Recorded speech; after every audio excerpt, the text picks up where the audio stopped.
Just 1 second. Yeah, thank you for, hold on 1 second.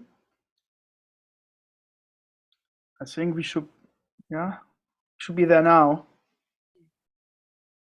Yep, there you go. Going back to.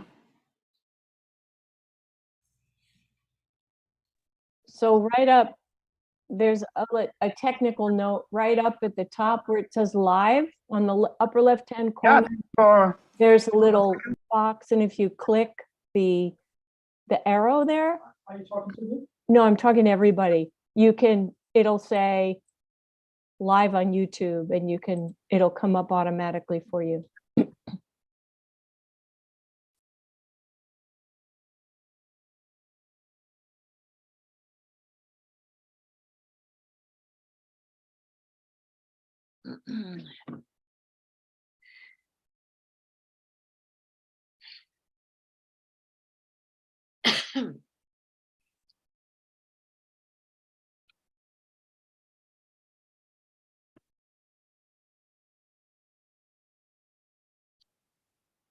All right. Getting a text message. Jimmy was here for a second. I bet he's coming back. I was going to say we lost him already. Yeah. Okay, Dolly, now I can talk. How you doing? Good to see you. Thanks for all the emails. You guys, I can't even tell you. It's just, I can't believe how long it's been since we've seen each other. Yeah. But, it's like we never didn't see each other. It's like, yeah, I know. It's time is an illusion. That's just the best example for that, Yes. Yeah. Good to see you. Good to see you too. I know where you are. Yes, you do. Yes, you do. I'll show, just since it's just the three of us. I don't know if you can see this. It's a bunch of people coming, as far as I know. Bob Magnuson is coming. But this is just for you guys. Oh, nice. Angelo did this photo of Mike.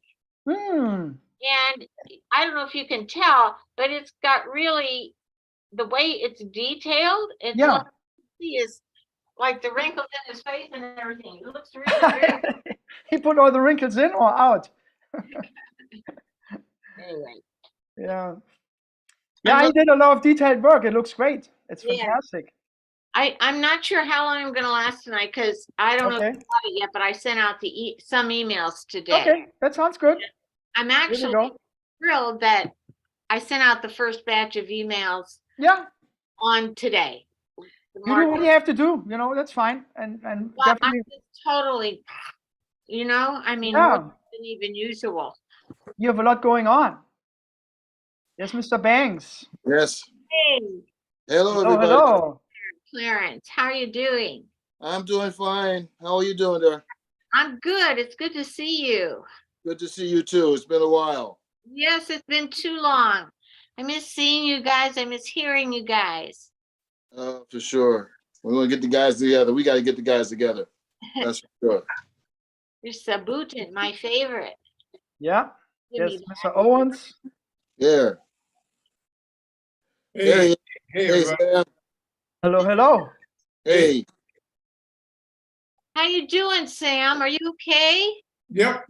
Good. You look good. Getting better by the day. Good. All right, fantastic. How are you all doing? Yes, Mr. Owens. Man. Yeah. Hello, hello. Clarence. Yes, sir. Jimmy. I'm doing okay, man. Hang in there, bro. With a smile, man. Christian. Yay. I'm happy. All right. I heard that the gig that you guys did at the place in DC. In DC, yeah, it was a full success. It was great. Yeah, it was a great success. I'm so happy about that. Yeah. It was really good. Blues Alley, yeah. Blues Alley, yeah. Well, was a Wednesday night. They were planning on hoping we would sell 100 tickets, but we got close to 75, so it's not bad for a Wednesday night, There's Mr. Owens coming back. Yeah. Yeah, I think he's always on Wi-Fi. There he is. All right. Yeah, a bunch of guys have gigs, but you cannot avoid that. I mean, we're not in a lockdown anymore. I am.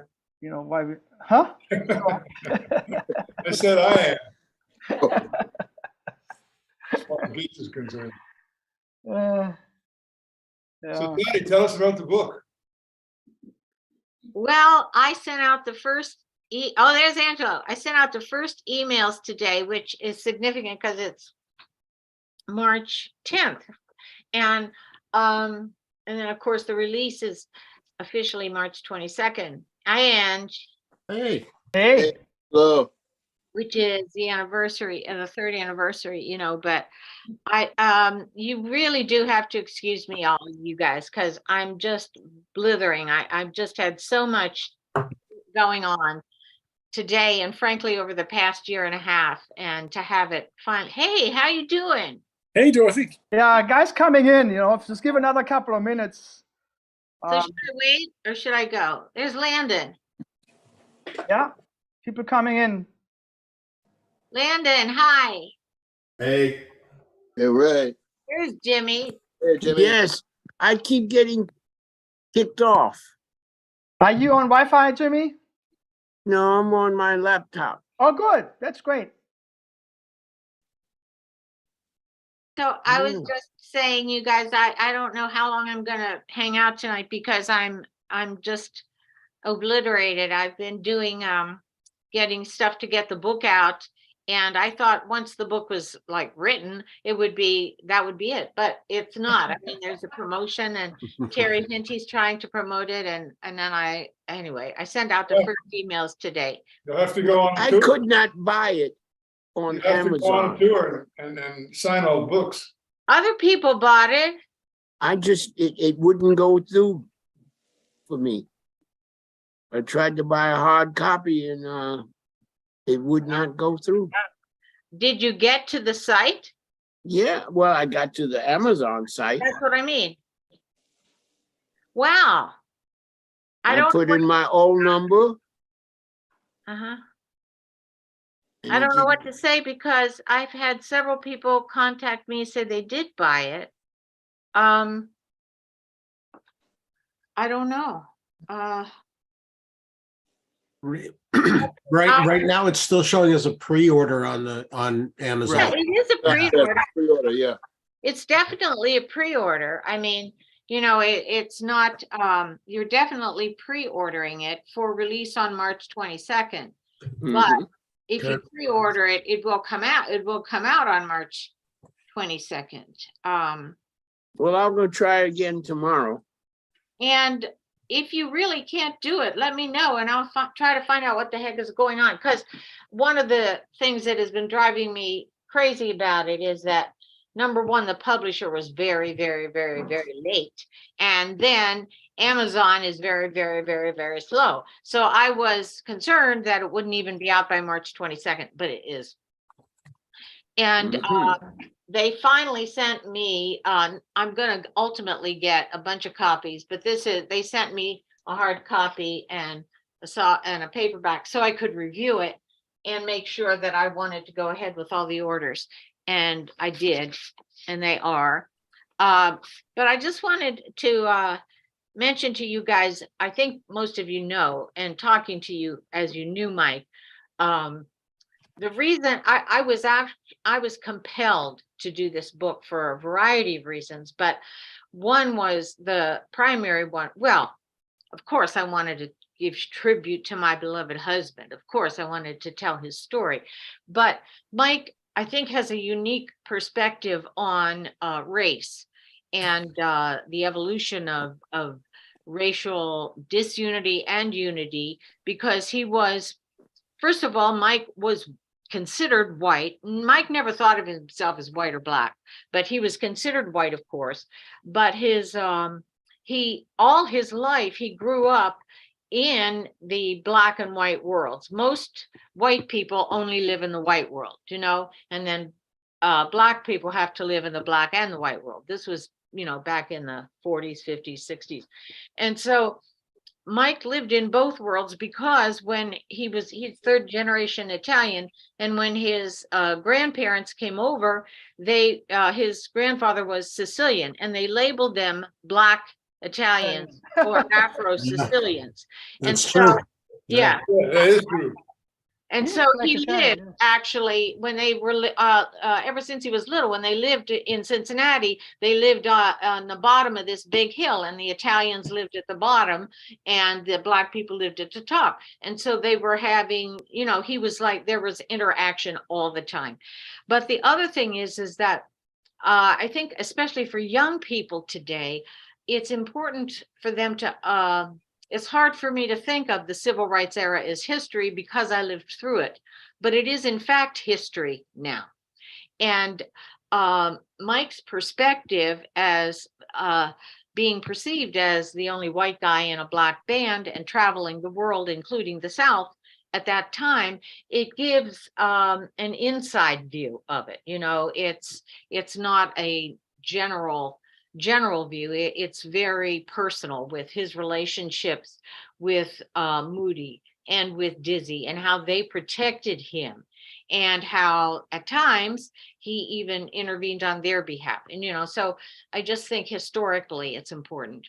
And the other reasons were, the one was the spirituality in the music, because as you know, Dizzy always said, the music's just out there in the universe. You just have to reach out and grab it. It's like you don't create music, you discover it, And the third reason was, what was the third reason? What was the third reason? Oh, the rhythms. I mean, the rhythmic, I really feel that, especially when Mike was coming up in the 60s, he came to New York, I guess, in 1960. At that time, the jazz world was pretty much, it reflected the racial division of society.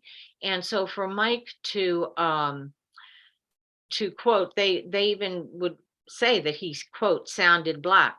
And I don't think that's a perception people have today. I don't know, but maybe they do. But so the rhythm, what Mike discovered, because that always puzzled him, because he never thought in black and white terms. He was just himself, and he saw people as individuals. And through the rhythms that he learned from Dizzy, he felt that the physics of the rhythms were what, which came from Africa, of course, but he thought that it was the physics that were what made people sound a certain way. And so I touch on the rhythmic principles in the book, not so much so that it would not be accessible. I tried to put it in language that a person who was not a musician wouldn't be overwhelmed.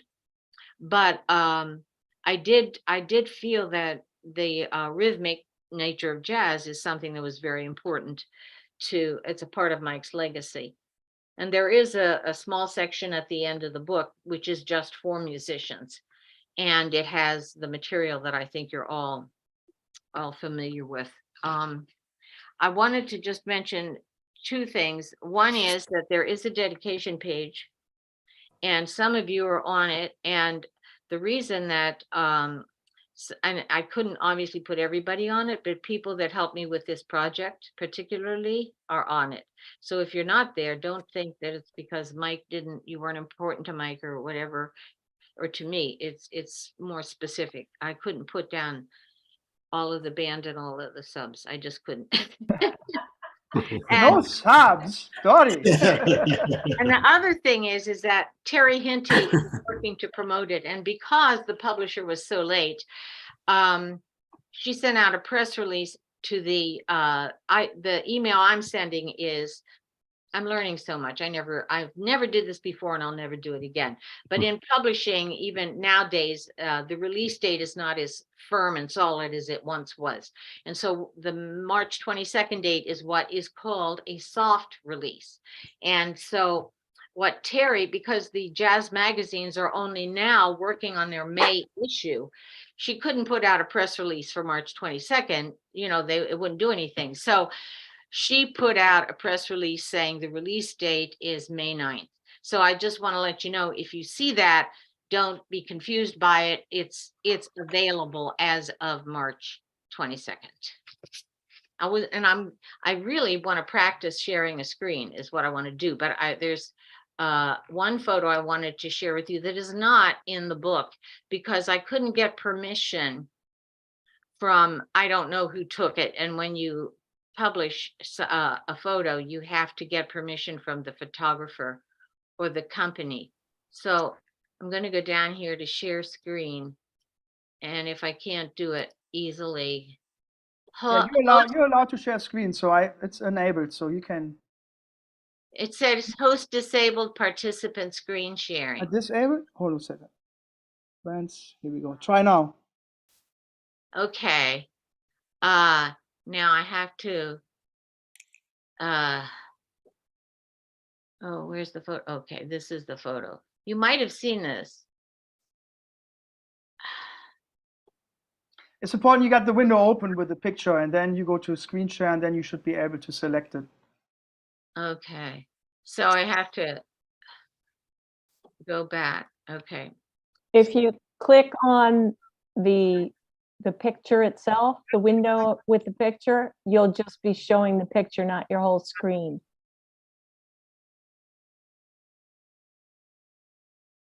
Okay. Can you see it? Yeah. Yes. Yeah. I don't think he had that in his studio. I don't know.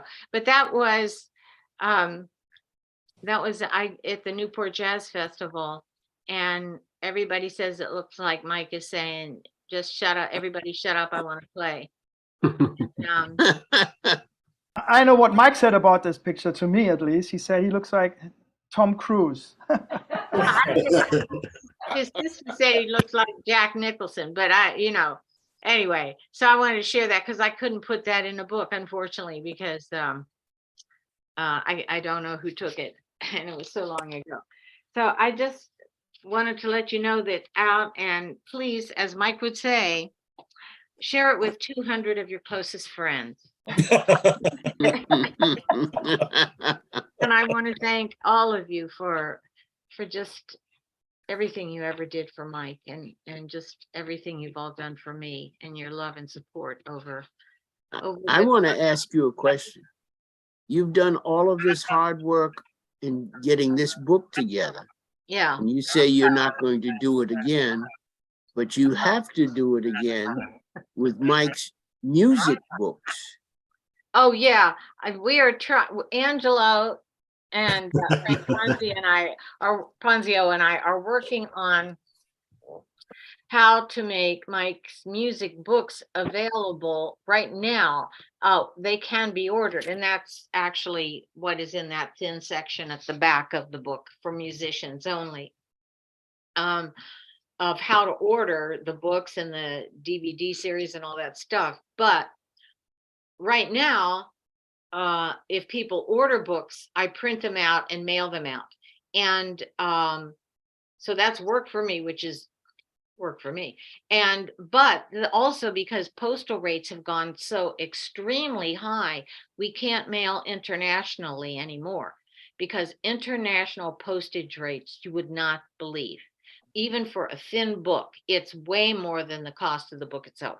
And so, Angelo and Frank and I are going to try to find a way to make them accessible to people through their screens, but in a way that at least it won't be so easy. We can't send out PDFs because they'd just be pirated. So that is definitely a project that we have ahead of us. Yeah, I shipped the CD recently to Canada. It was $12. I'm like, oh my God. Wow. Yeah, you would think Canada would be, but it's not. Yeah. Yeah, it's crazy. Absolutely. So I want to know what you guys are doing. I hope you're all playing. What? Go ahead. Clarence, go ahead. I'm hanging in there. I had a pretty good quarter last year at the end of the year, so I'm happy about that. I'm hanging in there. That's all the best I can say. I'm Still got a smile on my face, so I must be doing okay. Mhm. Still out there with the Basie Orchestra working, and keep it going. You know, I just want, do you all know Landon Blackburn? Landon is a student of Frank Ponzio, and he did his he's an incredible drummer. He's an excellent drummer, and he did his you have to set me straight here, Landon, his thesis on Mike. Is that correct? Yeah. Yeah. Hmm. Yeah. And thank you for the kind words too. Hi, everybody. I'm Landon. Hey, Hey, I Landon. remember you. But Frank really says that he's a dedicated bebopper, and that he is in this for the long run, and he's making great strides. So it's wonderful to have one of the younger generation here with us to carry. Landon, is your thesis available online? That I don't know, but I can make it available to whoever wants it. Oh, great. Yes, I I'd don't love know. to have a copy. I'm not definitely. sure. I don't know if it was uploaded to a database. I think that's like the next level. It was for my undergraduate thesis. Okay. And my graduate thesis is going to be expanding upon my bachelor thesis, which is basically all the books Mike wrote. And yeah. What school did you go to? I went to a few. I transferred a lot, but I graduated from the University of Southern Mississippi. Huh. So Is that in where? Hattiesburg, Mississippi. Hattiesburg? Okay. Hmm. And I'm in the process of applying to graduate schools right now, and I'm getting results back, and it's good news. But you're gigging a lot, right? As much as I can. I call this part of the country, the Gulf Coast near Mobile, somewhat of a jazz wasteland. You got you got New Orleans as an oasis, and there are gigs in Mobile here and there, but most of the time I'm playing on like Mardi Gras and Gulf Shores, and I have a gig coming up in for St. Patrick's Day on the 17th at this place called Papa Rocco's. They advertise themselves as like the worst pizza in Alabama, which I think is funny. But Get those Irish people swinging. yeah, right? Yeah. And Celtic 6/8. And then I have my very first professional big band gig April 22nd. Oh, wow. Oh, great. Yeah, it's a band based out of New Orleans, and I got the recommendation, so I have all the music ready, and it's on my stand right now, going through it. Just listen to what Mike did. He was the greatest compliment I've ever played with. Mhm. Solos, ensemble, every note was in the right place. Yep. Yeah. If you hear it, play it. If you don't hear it, don't play it. Landon, don't be discouraged about being in a wasteland, jazz wasteland, because Mike went to school. He got his bachelor's degree from Western Kentucky University. And he talks about that in the book. And it was, and especially in the 50s, which is when he went to, got his bachelor's. He went there because Cannonball Adderley recommended that school, because he said there's so few there are so few music students that it's like getting private lessons, and Cannonball went there to study orchestration with somebody. And so Mike basically had to major in classical music, and he did his senior recital in classical music, but they had their own jazz groups that they would play, but they weren't allowed to play on campus. They didn't want that kind of music on campus. Yeah. Mhm. Been there, Yeah. been there, and it wasn't anywhere near Kentucky. Yeah. It was in Ithaca. Oh, In really? the 60s, yeah. We started a big band. And they wouldn't let us use the name Ithaca College. And what year was that? There were signs in 63, 64. There were signs on the pianos in all the practice rooms, no jazz playing in this room. Gosh. Now it's got a thriving one. One of the guys that started that band, Steve Brown, is a wonderful guitar player. Oh, is he in Brooklyn?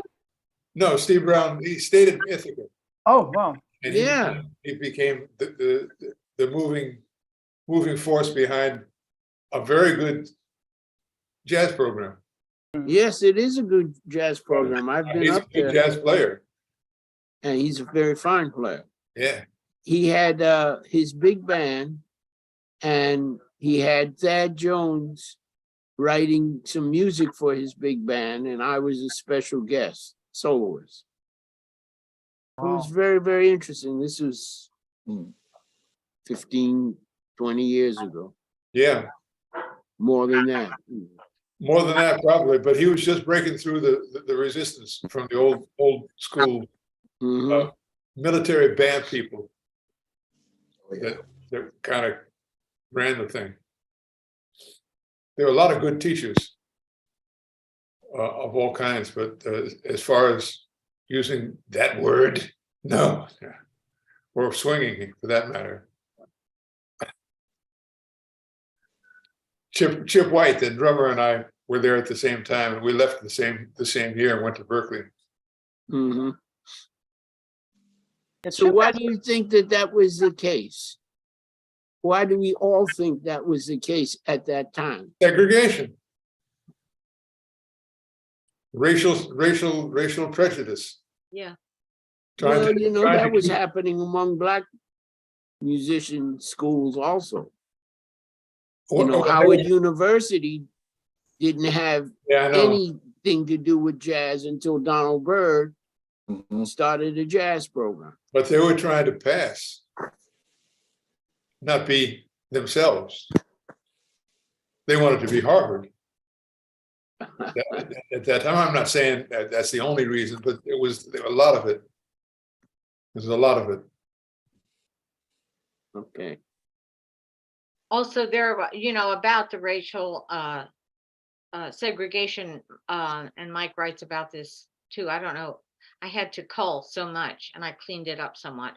But anyway, he said that they didn't in Western Kentucky, not just in the music department, that they didn't like Black people at all, and they're worse than Black students.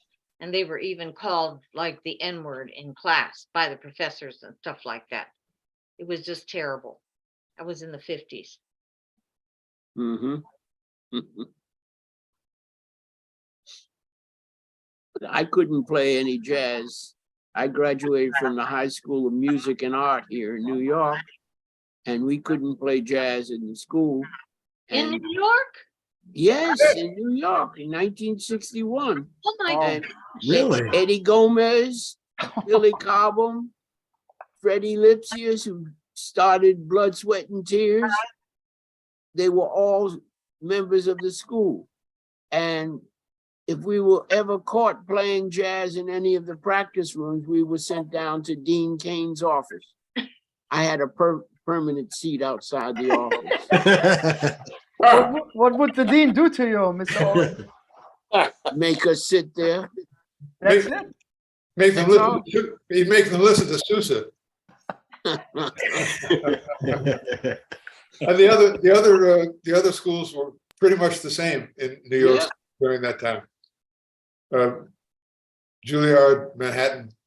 Yes. Even though some people graduated from Juilliard, Tito Puente and Miles, they Miles weren't. never They graduated. weren't. Well, no, but I mean, they spent some serious time there. Yeah. But they weren't allowed to play that music, or in Tito's case, Latin music. I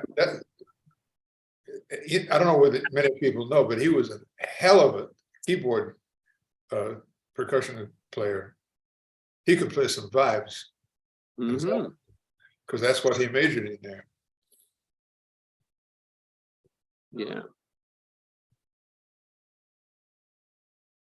Well, talking about schools, I don't know what kind of blew my mind after studying with Mike for a couple of years, that he went up to Toronto and studied with Oscar Peterson at the Players School of Music.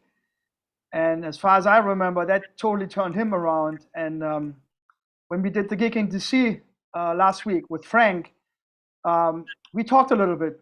I don't know. I mean, Lennon and Jimmy, you joined a little later. We had a gig last week in DC in a place called Blues Alley. And Blues we had Alley. I just worked there the week before. oh Couple wow! of weeks before. The 24th of January. Oh wow! Great.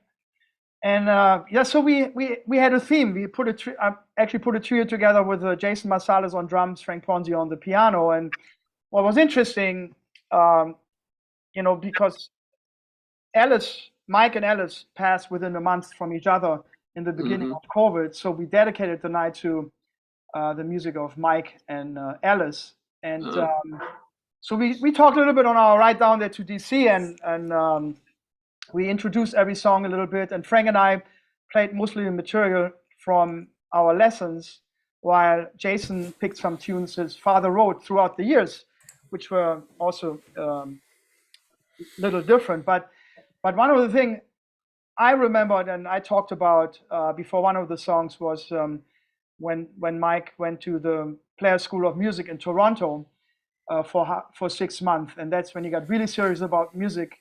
Practiced 6 hours a day, hanging out with Oscar and Ray, and my lessons were heavily influenced by that experience. And I didn't know in the beginning because I had to learn all the fundamentals. But when we were getting into the more advanced stuff, Mike would say, Ray Brown, he pulled my coat or bought this and this. And then the great thing about Mike was when in the lesson, he could, in his left hand, he played bass lines like Ray would play. And then when he came back to New York, he would really start working a lot.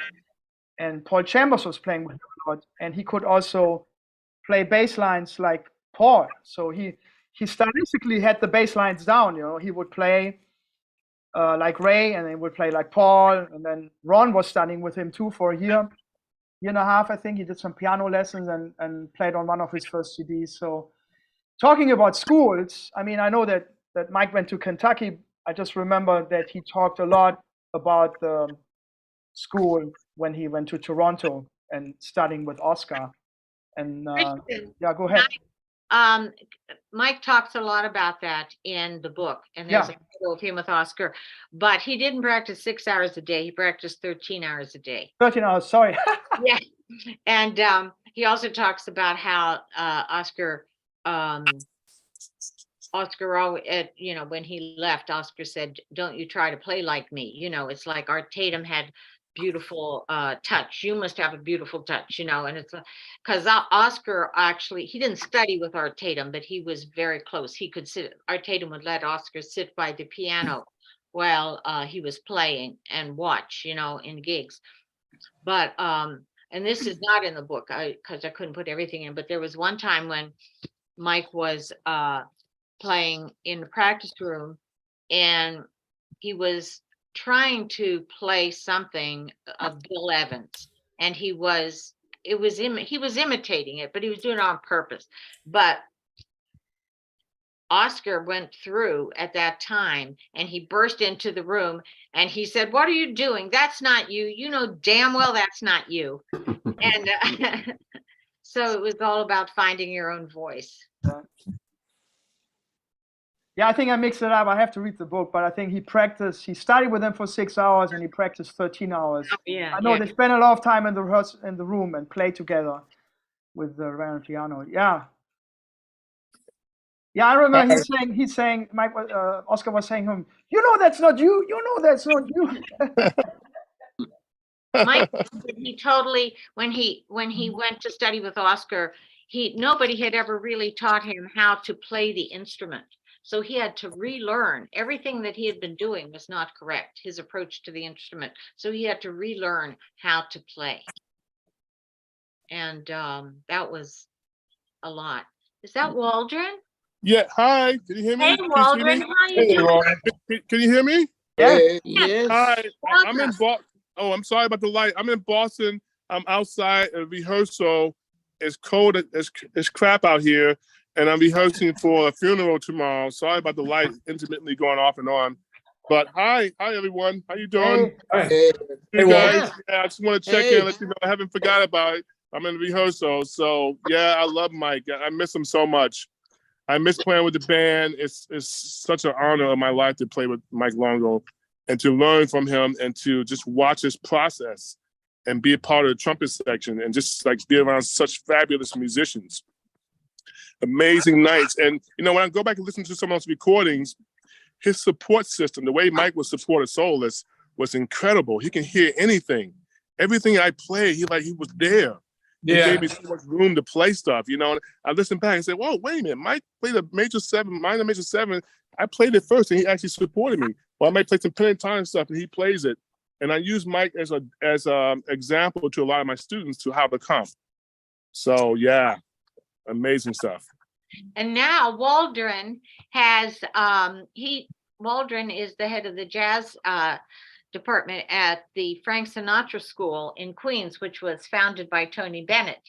And so it's almost a year ago, Waldron. I can't believe it. It was April of last year. I just saw that come up on my email or something. But Waldron has about 150 of the big band charts. That's right.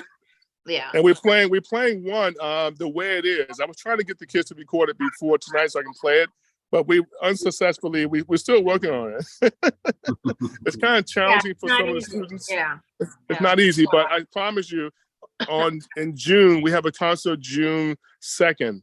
I'm going to perform The Way It Is on the concert. oh, great. You know, remember that tune, The Way It Is? Cool. Ba-doom, bam, ba-doom, bam. Ba ba da beep beep ba doom da deep beep ba doo deep deep da doo deep. You know the one, Christian, right? You know it. Yeah. I have to come over. I told you I want to come over. Let me know when you come back and I come over and hang out with you at the class. But that, Okay, yeah, definitely. that was Mike's express wish that the music go to that school and with Waldron as the director. So that's something that I felt very, very good about being able to fulfill that wish. Yes, thank you so much. And the kids really appreciate it. And we've been watching the videos over and over again. I bet. Yes, bet. That's great. And Yeah. Angelo is doing a lot of work for us as far as, do you want to talk about the work you're doing, Ange?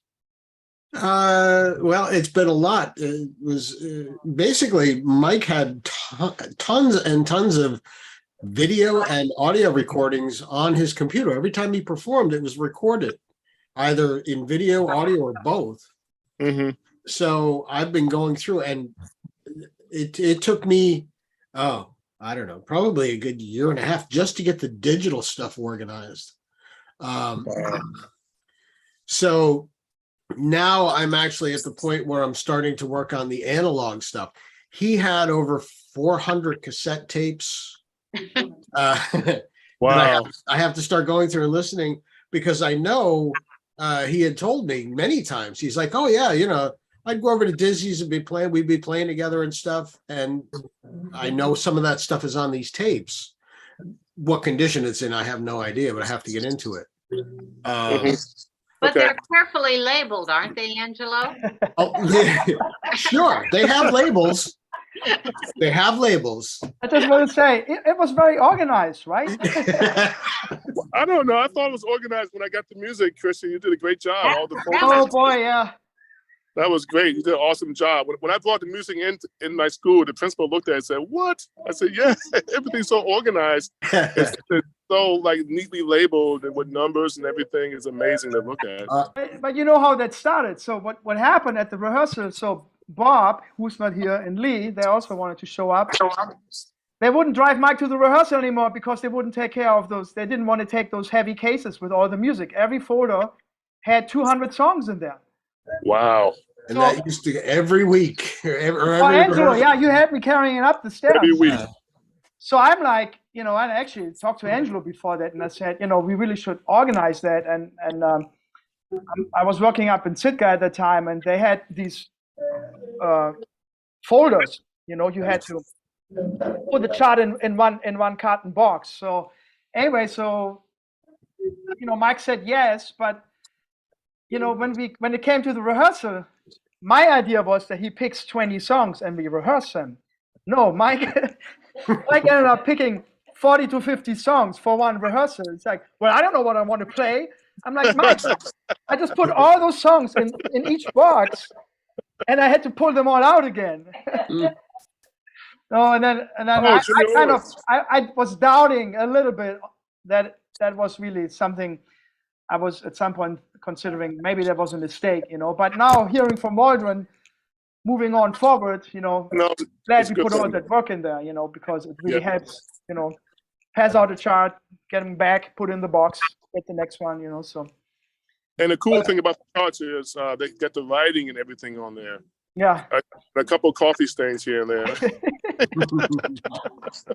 The reason Mike was like that was the same as the way he comped and soloed. He played what he heard, what he wanted to hear at that moment, and he needed all those charts because he wouldn't choose one until it was time to choose.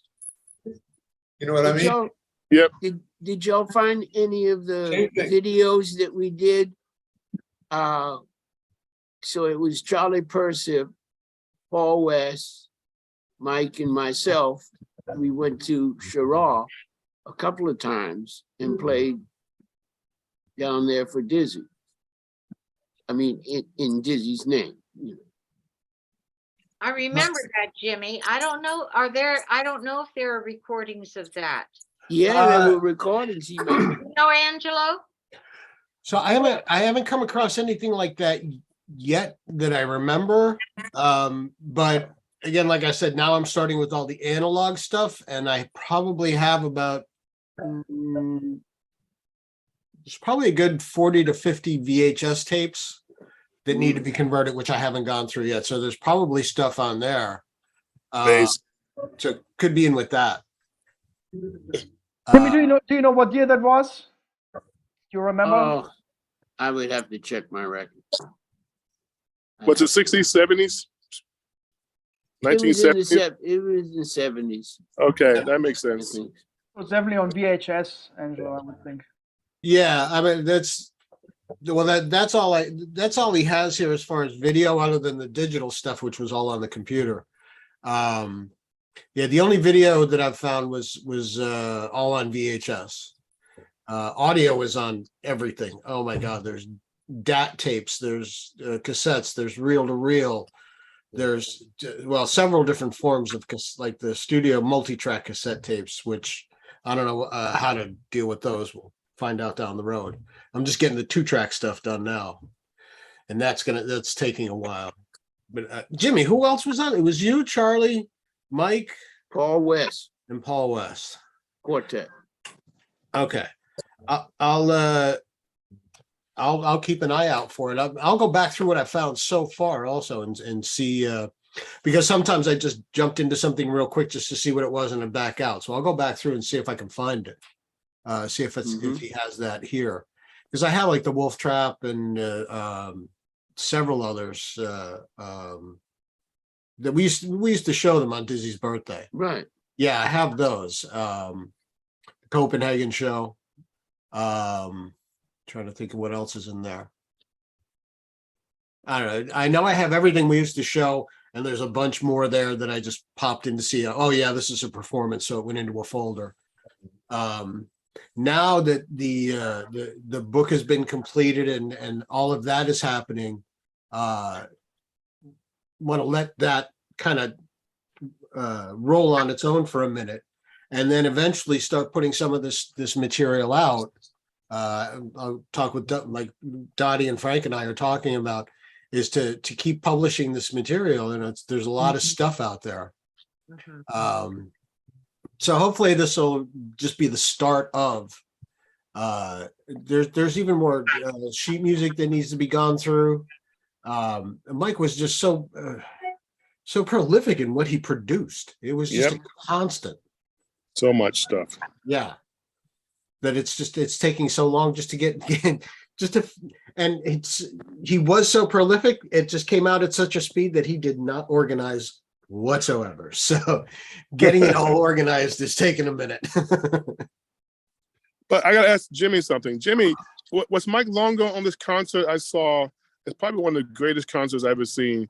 It's with you, Woody Shaw, and Freddie Hubbard, and Donald Byrd came out at the Oh, Apollo wow, Theater at in the Apollo 1980. Theater. The Apollo Theater. I was there. Wow.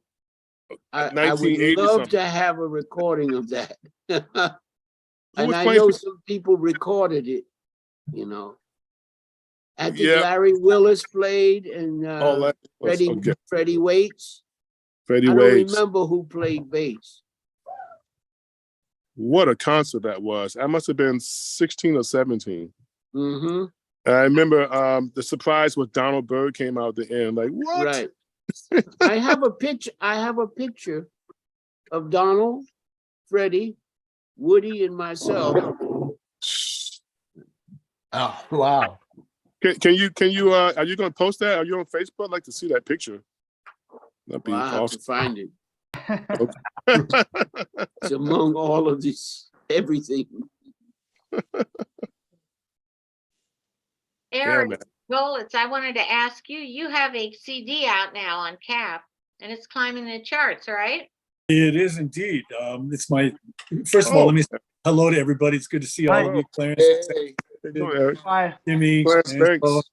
Yeah, it's good to see all of you. Yeah, I have my third album on CAP. It just was released in February, and it's now number 72 on the Jazz Week charts. And it's getting radio airplay all over the place. It's doing great. And on the there's also the Play MPE, which is digital distribution all globally, all over. In the last 2.5 weeks, the album has had over 1,400 downloads. So Wow.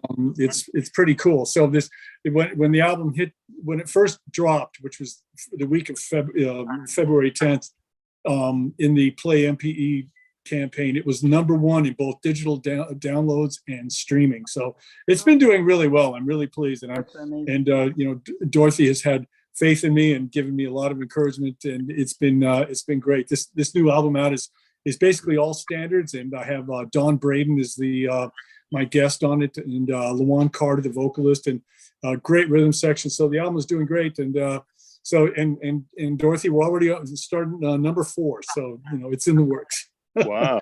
Oh, that's Congrats, man. fantastic. That's Oh, great. Congrats. So it's available, and I have 3 albums out on CAP right now, and they're all available on Amazon, Spotify, iTunes, all of the platforms. So if you want to check them out, you can. But I got to say, it was playing in Mike's band for the 10 years that I played, and it was an honor to be able to not just play with him, but to play with the musicians of the caliber of you guys, Sam, Clarence, Christian, Jimmy. It was and Waldron. It was a pleasure. And I learned so much from just playing with you guys, just in terms of, what it's like to take from the musicians that you're playing with and learn from them, and in subtle ways. It may not be anything that I could write a book about, but subtle ways, and like Sam, one of the greatest lead trombone players on the face of the planet. Oh, yeah.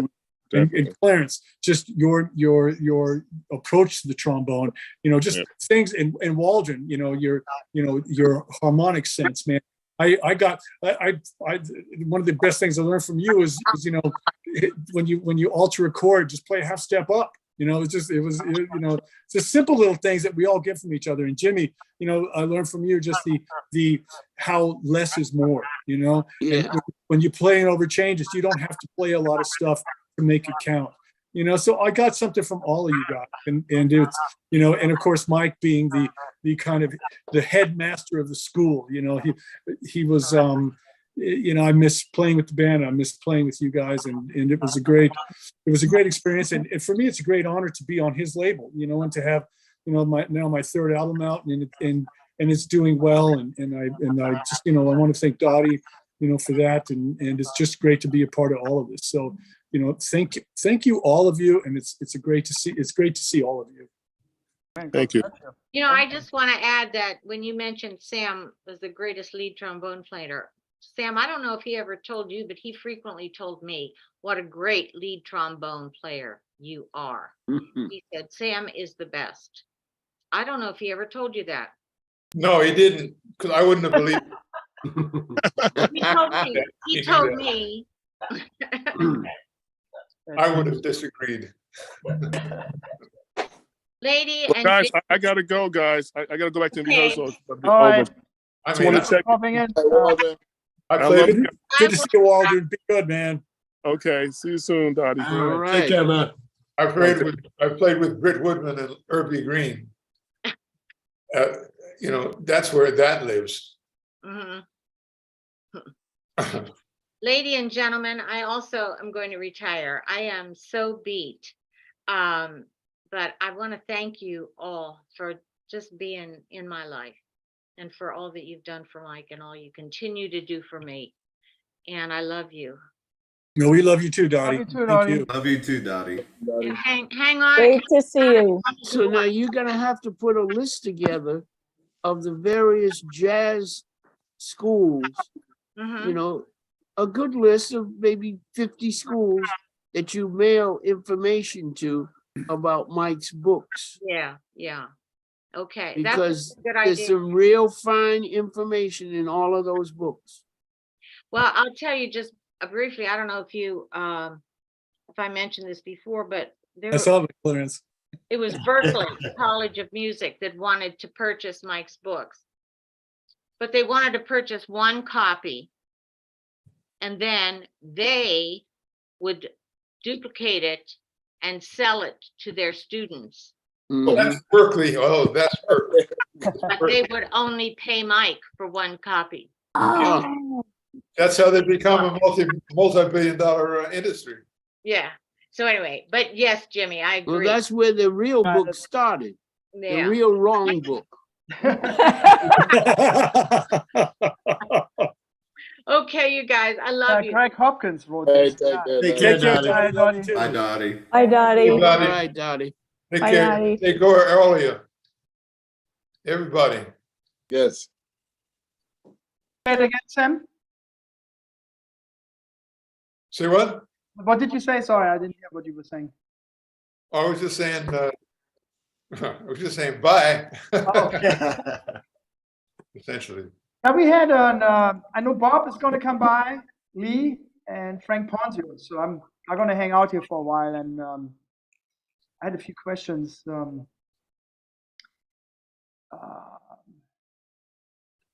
Anyway, keep on going. But anyway, Eric, yeah, congratulations to your CD on Cap Records. Oh, thank you. Thank That's you really very much. awesome. Yeah, I that's appreciate it, man. fantastic. Yeah, Great blowing. Real excited about. Thank you, man. Yeah, it's we'll just keep going there. You know, the second album came within 2 of cracking the top 50 on the Jazz Week charts. So now, we've just been on for 3 weeks now and we're at 70. So I'm hoping we're going to crack that top 50 this time. So it's great. But I'm unfortunately, and I'm very, thankful that we're getting a lot of airplay in the LA market and San Diego and Denver and Miami, a lot of airplay in Miami. So it's, hopefully just keep, going onward and upward. So, I'm Good. very pleased. who did you hire as a radio promoter? Michael Carlson, who Great. is MC Promo on the West Coast. He is in Seattle, and I have my publicist is also on the West Coast. She's in LA. So the two of them, they really help build the momentum from it. Well, Mike is a big fan of Cap Records, so that's great. Yes, he is. He's a big fan of Cap He Records. did all of Mike's Longo. CDs, and he was doing really well. And Cap Records has a really, they're well received by the radio stations.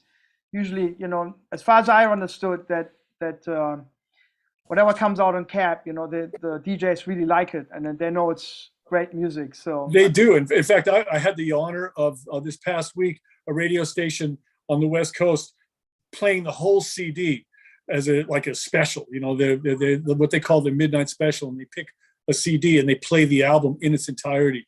So Oh, wow. that was pretty cool. That's great. And I'm still getting messages from people all, not just terrestrially, but in Europe and in countries, Lithuania, Croatia, and Algeria and South Africa. There's, people, that say, love your stuff. Where can I get more? And then I send them links to it. So it's really good. And I owe a lot to Mike and Mike's label and Dottie, and, for having, the belief in Lee me. too, right? Lee's working with you too, right? What's that? Lee Green is Well, working. yeah, Lee is, he's running CAP now. So, he's at the head of all of that. So, I owe him a great deal. So it's a great experience, and, keep moving onward with it. So did you do 2 CDs in the last 3 years? Is that correct? I did 3 in the last 3 years. 3 in the last 3 years. Wow, Yeah, you're going at it. That's great. I third- remember 2, but 3 is. The third one just came out in February. So Yeah. It's funny because when COVID hit, it's all of a sudden, I think all of our lives were redefined in so many ways. And, up until COVID, I was just working and, just doing gigs and just doing the in the trench kind of work that, used to do. And then COVID hit, and then there was nothing. And I found one of my pursuits and one of my dreams has always been to record my own music and record my own projects. I'd recorded with other people and of course there's a big reward in that, playing with other people and doing studio work and doing all of that kind of stuff, which is great. But my dream had always been to record my own stuff, because I am also a composer and arranger, and I've done arrangements for many different albums, singers and songwriters and various different things, and including Sal Salvador, who was with Canton. I did arrangements for a couple of his albums in the 90s, and it's just various different things. But my dream had always been to do my own stuff, and I'd never really been able to accomplish that. But then COVID hit, and all of a sudden I had time. And so I had time, and of course with time the imagination goes, and then I started writing. I'm thinking, wow, this is a good time to maybe get something going, and I did. I did. I was writing, and I was practicing 3-5 hours a day, and then it all kind of fell into place, and so in the last 3 years now, my third album was just released in February. So I'm really excited, and I feel really blessed and privileged to be surrounded by great musicians and have had the great influences that I've had in my life. It's wonderful. Yeah, you got a really great lineup. Oh, that's amazing. Thank you so much for sharing. Oh, of course. Thank you for asking. Yes. I'm going to have to disappear. I just got a phone call that I have to answer. All right. You can come back if you want. Take care. Thank you, Sam. All right, Sam. All right, Take care, Sam. Sam. You go, Bye, man. Sam. Goodbye all. Okay. See you, Sam. Okay, babe. Jimmy, I was just trying to scroll through what I have here real quick in the videos, and I don't see anything in particular, but I'll keep an eye out for that performance when I start going through the VHS tape. Yeah, because we did that about 3 times. Oh, okay. And then Mike started to talk about the wonderful experiences that he had with Dizzy, especially when Dizzy got drunk. Oh, I understand there's a really good story in the book about that. yeah. Yeah, Dottie gave me. I won't say anything more than, I think there's a really good story in there about that. At least one. Yeah. Is that in Japan? What's that? Is it in Japan when they went to Japan? No. No, not that one. Was it the one where they went to visit Dizzy's parents? Yeah. Oh, that's a bad one. Well, I don't know if it's all in there. We'll have to see.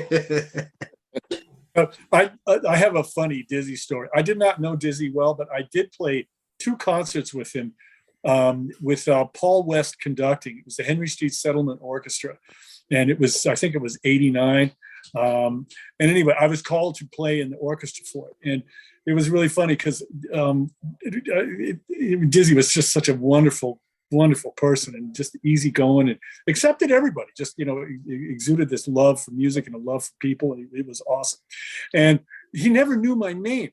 I have a pretty good high register, and so like he called on me to play solo, and I played. He goes, "Oh, you got a good high register," and so. It was the night of the concert. This was the rehearsal. The night of the concerts, I'm walking backstage and Dizzy's there. And I say, hey, Diz, how you doing? He goes, hey, I know, motherfucker. Come over here. He never did know my name, but it was really fun. Oh, that's great. Well, Paul brought the group down to the Baha'i Center. I don't know, it may have been a year before all of this happened, all the COVID and all that. But I believe I have a copy of that concert. Mhm. Oh, wow. Yeah, I think I have a copy of it. It was in Mike's archive of stuff. I'm pretty sure I got a copy of that here. Well, I remember actually I had to make a copy for Paul when he did the show, because I think they ran that and then maybe they performed and then we ran the footage, the movie, I think that's the way we did it. But it was, yeah, the band performed and then we had the show from, was it 89, I think? Yeah. It was 88 or 88. I don't remember exactly. Yeah, somewhere around there. But it was at the Henry Street settlement. So yeah. What a great experience that was. That was a lot of fun. It was really fun to meet him. We did two concerts, but what a thrill it was for me to play with him, just those two concerts, and the history, and it was just wonderful. This is my first time meeting Paul West as well. Just incredible musicians, incredible people, incredible, part of the, big part of the history. So it was, I'll never forget that. The band that we had in 1968, which was a celebration of the 1947-48 band, the 1956-57 band, and then this 1968 band. And Gil Fuller had written some new music, something called Things to Come. But Dizzy would start the concert always talking about things are here. And he would count off, just like he'd say, yeah, things are here. And he would pat his foot just like this. And the band would play. It was unbelievable, Wow. That's very cool. It was a fantastic band. And Victor Paz was a hell of a lead trumpet player. Yeah. And Yes, he was. Yes. Dizzy Reese was in the trumpet section. And then we picked up a trumpet player in London because Steve Furtado canceled out at JFK Airport. We're at the airport, and he never told anybody until well after that he was afraid to fly. Mike told me. Oh my God! I think Mike told me the story. Go ahead. Yeah. And there were a lot of stories in those 3 weeks. We went to all over Europe and played concerts. It was Listen, I do I gotta say remember goodbye to everybody. the one night it was Dizzy's birthday, and I got everybody and told them what we were going to do. And Dizzy did his count off. He says, things to come. Ba ba da da da da. And boy, it just wiped him out. Boy, he had tears come out of his eyes. He was so surprised that, first of all, that we remembered that it was going to be his birthday. And that then when we played that happy birthday, he was shocked. That's fantastic. All right, I got to say goodnight to everybody. Good night. All right, man. All right. Great to see all of you. Be well. God bless, and hopefully we'll play and see you all soon. Yeah. Yeah, all right. Yeah. Great. Congratulations. Have a good night. All right, you too. Bye now. Are you doing something to try to get the band together to play something? Well, there were some plans. I don't know exactly. I mean, Sam was kind of in touch with Dottie, and I thought you were. And I don't know what, Angelo or Waldron, I don't know what they know, but not at the moment, as far as I know. And Sam, I don't know, he didn't talk about it, but he took a little break from the trombone for a while. He had some So I don't know, to tell you the truth. I don't know what's going on with that. Hmm. I don't know if anyone knows anything, chime in. But I know Warner got the music. Yeah, I was just going to say, for anything to happen, we would have to talk to Waldron. Yeah. So I I had think oh, sorry. Jimmy, I want to share it with all of you. I shared it with Frank Ponzio, but I have a dizzy story too. It's not like yours, but it's pretty funny when you listen to it. So when I was 13, my dad subscribed in Aachen, Germany, to a jazz series of a local theater. And that one year, I saw Lionel Hampton. I went there with my father. I was 13 years old, and Lionel had this drum set, plexiglass, at the end of the concert. He turned on the lights, and he took the floor tom, and he was going through the audience and was playing When the Saints Go Marching In. And he walked right by me. I mean, we talked about Lionel quite a bit. But the same year, then the second concert, when Dizzy came, my father couldn't make it, so my older brother went with me. And we were totally excited. Dizzy was traveling with a small band. I'm not 100% sure, but I think trombone player Curtis Fuller, Yeah. the band. Hmm. And it was 6 people. And then my brother said, I don't know if it was me or my brother, he said, let's go backstage after the concert. So curtain was already closed. So we snuck in there. And I mean, I don't know. I remember to this day, and I don't know if my brother translated to me, so we met Dizzy. He shook his hand. He gave us his autograph. And at the same year, I got Lionel's autograph too. And then Dizzy went to the trumpet case, and he said, everything I need in life is in this case. Hmm. So he pointed to the trumpet. Then he had a wallet. He pointed to the wallet. And there was a passport in there. He pointed to the passport. And then the last thing in the case was a flask. He pointed to the flask. He took, and he was laughing.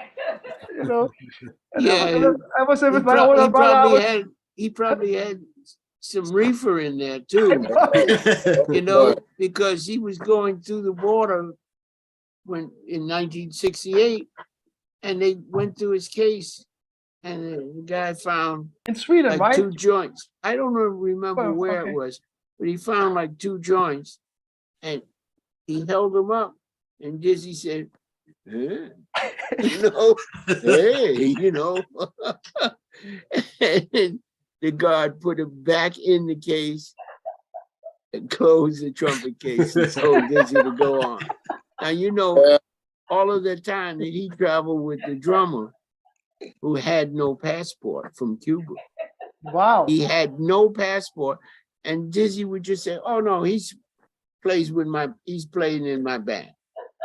And he carried Ignacio all over the world without a passport.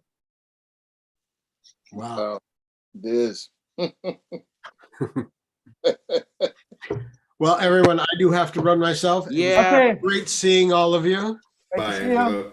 I'll keep an eye on Mike's site. I'll be putting more stuff up there as I start moving forward with all of this now. So Well, that sounds great. it's great seeing all of you. Jimmy, just so you know, we are working on Mike's books on the material. We're actually trying to turn it into more of a video type of thing, instructional video. More like really? that. Yeah. To make them accessible through video format. Okay. So, That sounds Frank, great. Yeah. Frank and I have been working on that. It's a process, just trying to get it all figured out how to do it all. It's definitely on the list. Great. Yep. All right. Take care, everyone. All right. Yeah, see you, Angelo. Thanks for stopping by. It was great to see all of you. Take care. Have the rest of you seen some of Mike's books? I pretty much have most of them, and Landon, you have all of them, right, Landon? Yes. Yeah. I started with the videos, and then Really and then I important. bought every book that he wrote, and the interviews as well with Dizzy and Oscar. Yeah. Oh boy. So it's been a life Very changing. prolific. It's a Very very prolific. life changing experience, and we talked about we talked about schools earlier, and while I was in school, I always just felt like something was missing, and I didn't know what it was. I thought it was me. I thought it was, I'm not getting something. You know what I mean? This music can make you sometimes feel like, when you do a gig and you feel like, you played like, not good, and you could really beat yourself up for it. Mhm. Now I don't even, after going through Mike's stuff, I don't even think about it like that anymore. I don't get negative about my performance and whatnot. It was like this. I heard about Mike Longo when I was in school, but I didn't, look into it until my senior year, and that's when I, for some reason, started getting attracted to, the idea of the rhythmic nature of jazz, and I couldn't find anything else quite like what Mike did that Mhm. explains in detail the sort of underlying physics of how the music works. And it's a lot of stuff to unpack. Just right now it's like, okay, I want to talk about this, I want to talk about this, that whatnot. There's so much to talk about, but it was this sort of pull that I felt, and I said, what, I just have to break the bank and get the material, and I haven't regretted it since. Yeah. Well, Dizzy left us a great legacy, and Mike picked up on that legacy. And every one of the Dizzy Gillespie songs that Mike arranged, it was really different. It was different than what Dizzy would have had arranged for himself. Yeah. And that kind of leads me back to what you go through in school. And this is just from my experience, and I'm not speaking for other jazz programs or other schools, how they go about, but the kind of stuff you learn, you can't take it on the bandstand. The stuff that you do learn in school is great, but I wholeheartedly believe that what we do learn in school isn't exactly what we need to know how to play, the music. Well, the reason for most of that is that most of the schools don't have the kind of people who have stood up and had to thrill an audience with their playing. A lot of the schools don't have those people. They just have people who've gone to high school, into college, into getting another degree, and then they come out with a PhD, and then they start leading a jazz band at some university, and in no time are they dealing with teaching the kids how to think like a jazz musician, how to think and practice. And those are the things that make the difference. Yeah, Jimmy, when I went to Berkeley in the late 90s, it was a big deal for the students when they graduated. I remember I worked in the performance studies office as a work study student.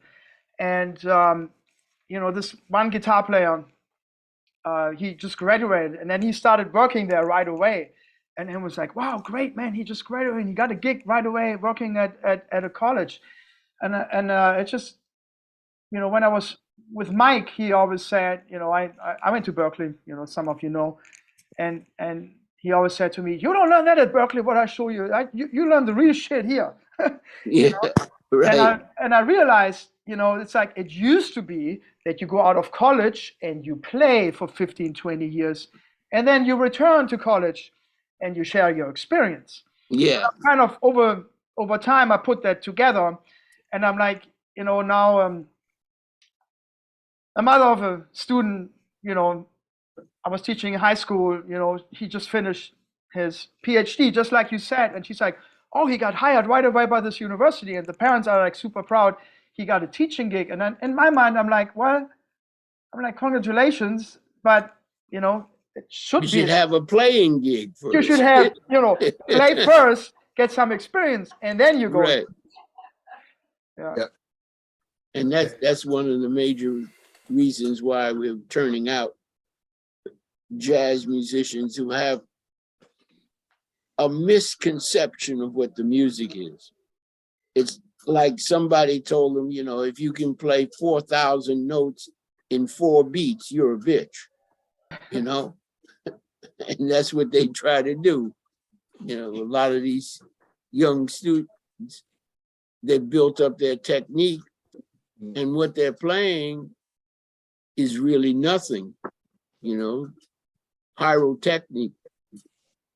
Well, when Mike talked about the Player School of Music when he was with Oscar, it was always, you know, he was sharing things which works on the bandstand. In order to know what works on the bandstand, you had to have a lot of experience on the bandstand, you know. Right. So, you know, sometimes I came with some concepts, and Mike kind of like, that's won't be working on the bandstand. So, you know, it's like, that's why I brought up the Player School of Music. So Right.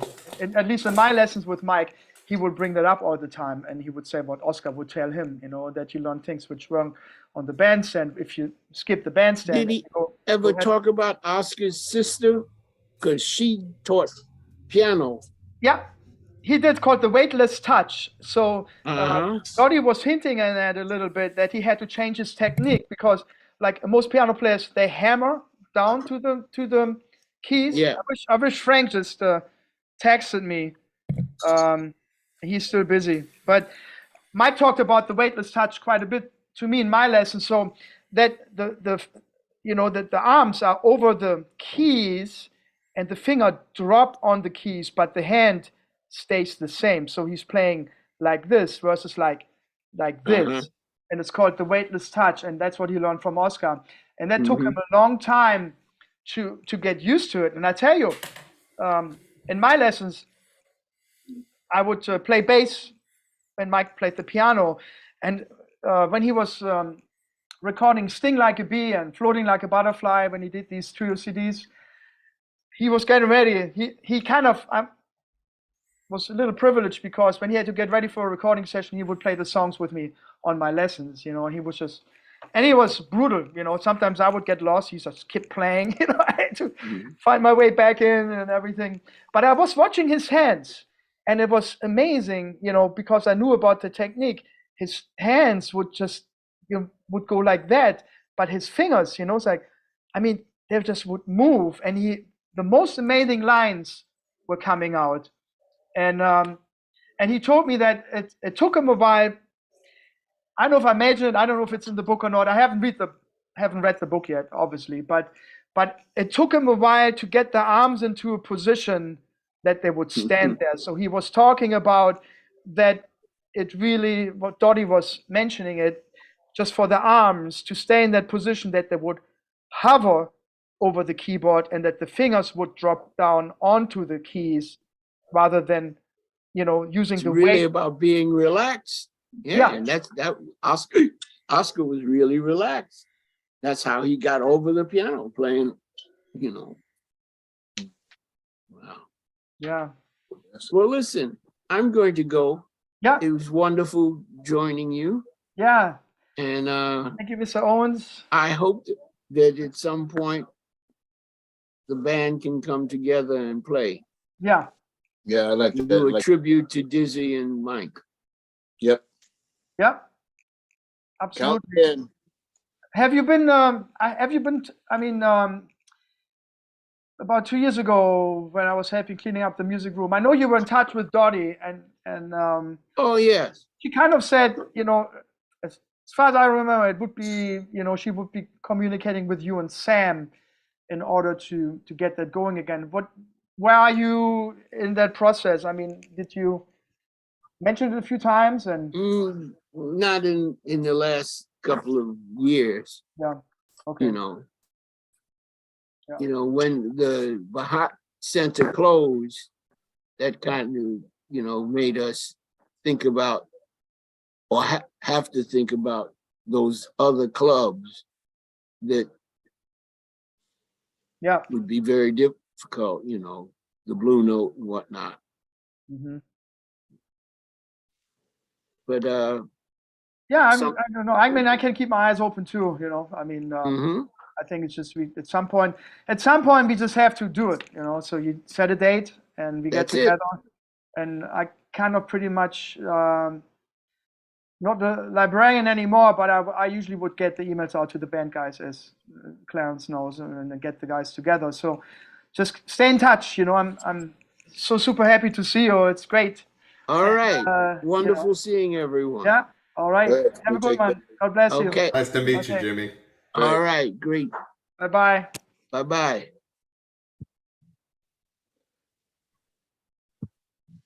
Yeah, Christian, I'm gonna have to split too. 'cause Okay, sounds great. Clarence, any final words of wisdom? She just chuckled in the back room there. She says I have to cook dinner for her. Oh wow, good. So you're the cook in the family. That's good. Oh yes, yes. Yeah, sounds great. Yeah, I've been texting here. I've been texting with Frank is not gonna make it, and Bob wants me to share a video premiere of Mike Longo in the studio recording Poinciana. I wonder. I think I have to. You want to see that, Landon? Hey, how you doing, Rebecca? Yep. Good, how are you? We can play that and then call it, you know. But do you want to see the Clarence? You're hungry, Rebecca? Huh? You want to? I told her to turn the stove on. We'll be ready in a few minutes. Good. All right. Okay. Sounds good. Give it a shot, man. Okay. See you. Good. See you, Clarence. Bye bye. No, I'm fine. Go ahead. Show it, please. Well, I have to email it to myself and Okay. put it on YouTube, and then I can share it. Okay, He fantastic. said, please share this unreleased video premiere of Mike Longo in the studio recording Poinciana. So hold on 1 second. So we're going to end with a big bang. All right. Yeah. All right. Let me hear that. You have any, while I do this, do you have any cool Dizzy story or Mike story you want to share with us, Clarence? Well, it's pretty much the same with Jimmy. I remember we did a 6-week tour with Diz years ago, and I always tell this story because it cracks me up. So we actually toured from the West Coast to the East Coast. We got back and we played a couple of jobs in Jersey, and then the next part of the tour was in Canada. So of course we were always warned, don't take anything, no drugs or anything across the border, and everybody was fine. We went across the border, we're all clean. But on the way back, Dizzy got a hold of something. So at the bathroom in the back, every time someone when you use the bathroom, he's there with his pipe, giving it. Say, go ahead.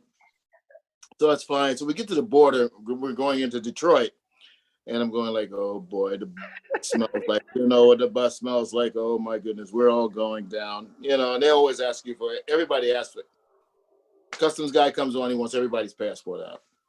We get to the border, and U.S. Customs guy comes on. Dizzy's sitting in the front by then. And the guy looks at Dizzy and he says, "Hey, man. Okay, you guys, go ahead." Like, wow. I've been coming to Canada for years on the bus with the band, and I said, this is a first. And I just said, wow, unbelievable. Because I said, we're all going to jail today.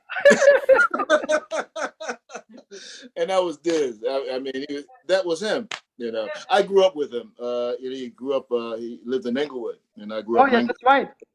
And I used to see him all the time when I was back in high school, and shy as I am.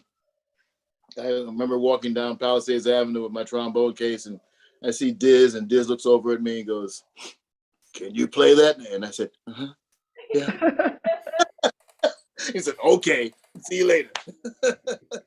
So yeah, that's my short Dizzy story. But Diz was a trip. But also on that tour, we had to wake him up every morning. So we were supposed to leave at 8. We wouldn't leave until 9:15 because he would not have his bags packed or anything. So we'd have to pack his bags and get him on the bus, and it'd be an hour later. But it was so much fun with him, and I learned a lot of stuff from him musically. Yeah, and just listening to him, and I think a bunch of the guys in the band at that time learned a lot of stuff from them in Mm. musical. You know, it's just amazing. And I won't tell you other jokes. I'll save that for another day. That's But anyway, great. let's get going. Yeah, here we go. I got the video up. Okay, go ahead. It's loading, and then I have to share it. Hold on 1 second.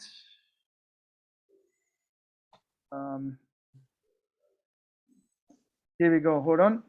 All right. Now let me share it.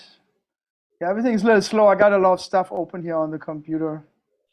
Let me go to the share button. And there it is. There's also original sound. Okay. Here we go. So we're going to start. Here we go. Let me Okay. go.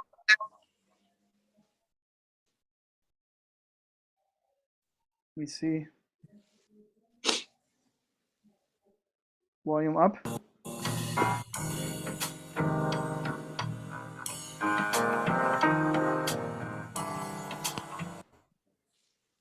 Oops.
Yeah.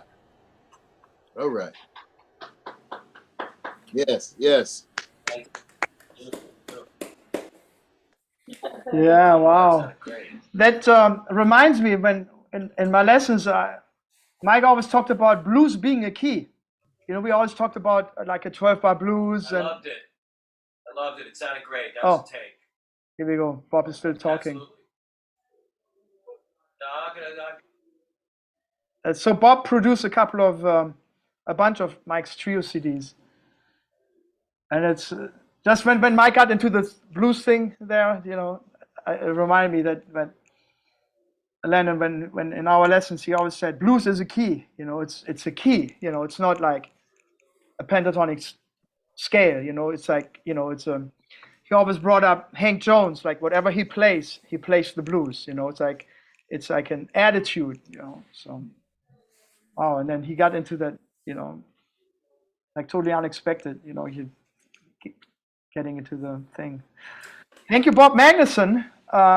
He couldn't make it tonight, but he sent this unreleased video, so we are the first people to see that. And yeah, Fantastic. yeah. Well, enjoy your dinner.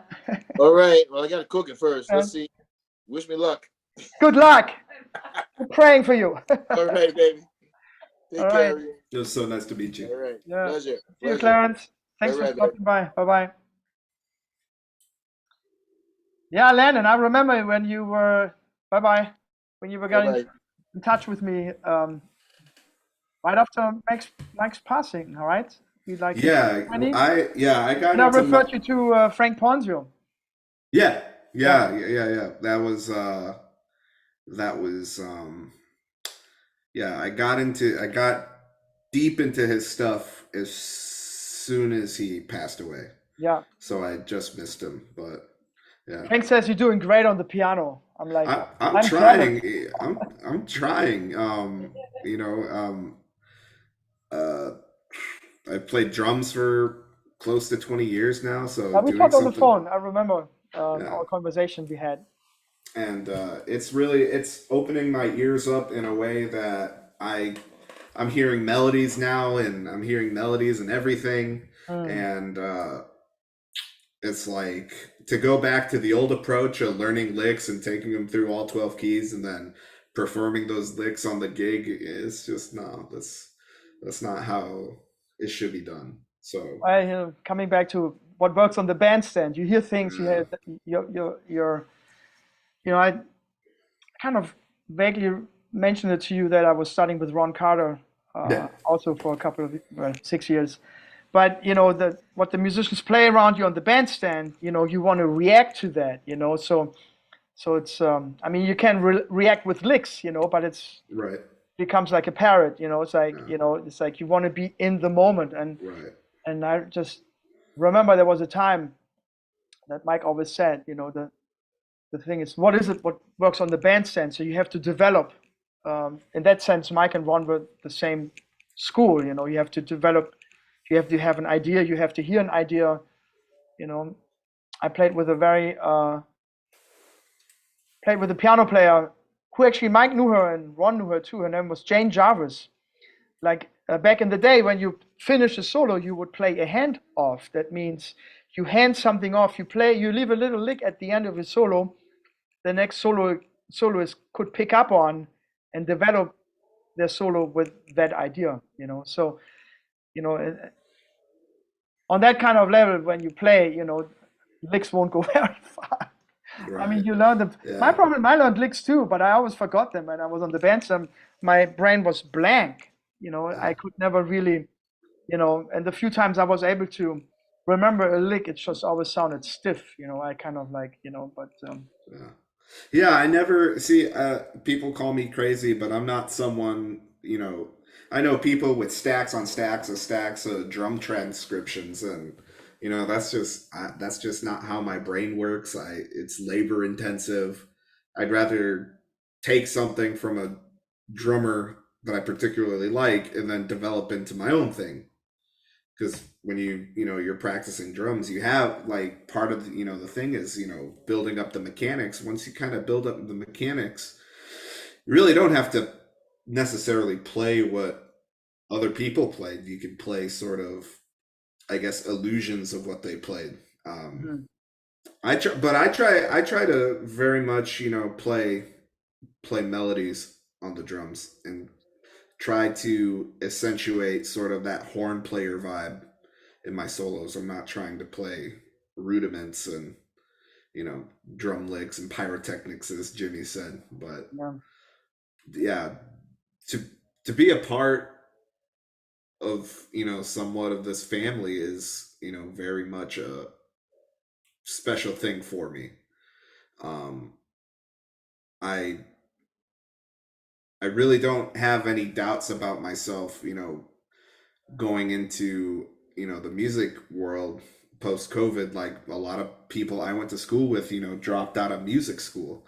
They stopped doing it. They found different career paths. People that I knew that were, starting to gain momentum in their careers, kind of dropped off. And I don't feel the need to do that, I guess. I feel very confident, and I really hope that that you and I get to play together one day. And you, I and Frank. I mentioned to Frank that I think I would like to have both you and him on my first recording whenever that decides to conceptualize itself. But just getting out there and playing. It's first of all, welcome to the family, and it was very interesting. When Mike was alive, Frank and we played only what?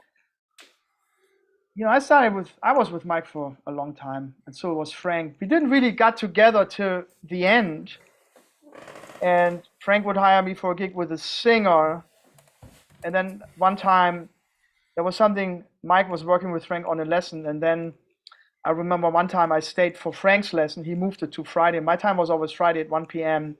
And then Frank came at 2 p.m. and we played together, and they worked on some stuff. And so Frank and I, and when Mike passed for a year, I didn't listen to any lesson, and I recorded all my lessons. And then we kind of reconnected. And now I'm playing a lot with Frank. It's really amazing. So, one of Mara had a little prayer before the meeting, and it would be great to rekindle that community, because I'm telling you, playing with Frank, we played in DC last week. It was smoking. I mean, it was just like, if you have a couple of guys with that rhythm concept, and I'm just like, not saying the other is neither good nor bad, but it was just, I was on cloud 7 when we walked out there, and I still feel the gig. And Frank texted me. He said he still hears some of the music in his mind, and he heard some of Alice Marsalis wrote some beautiful, beautiful music. And it's just, when you're in that zone, you know, You don't want to be anywhere else. you don't want to be anywhere else. And that was Mike always talked about it. You know, I mean, you could have you cannot even take another gig or something like that. I mean, it's like, you know, it's like this other universe opening up, and it's just amazing. And I just say that because I know exactly what you're talking about.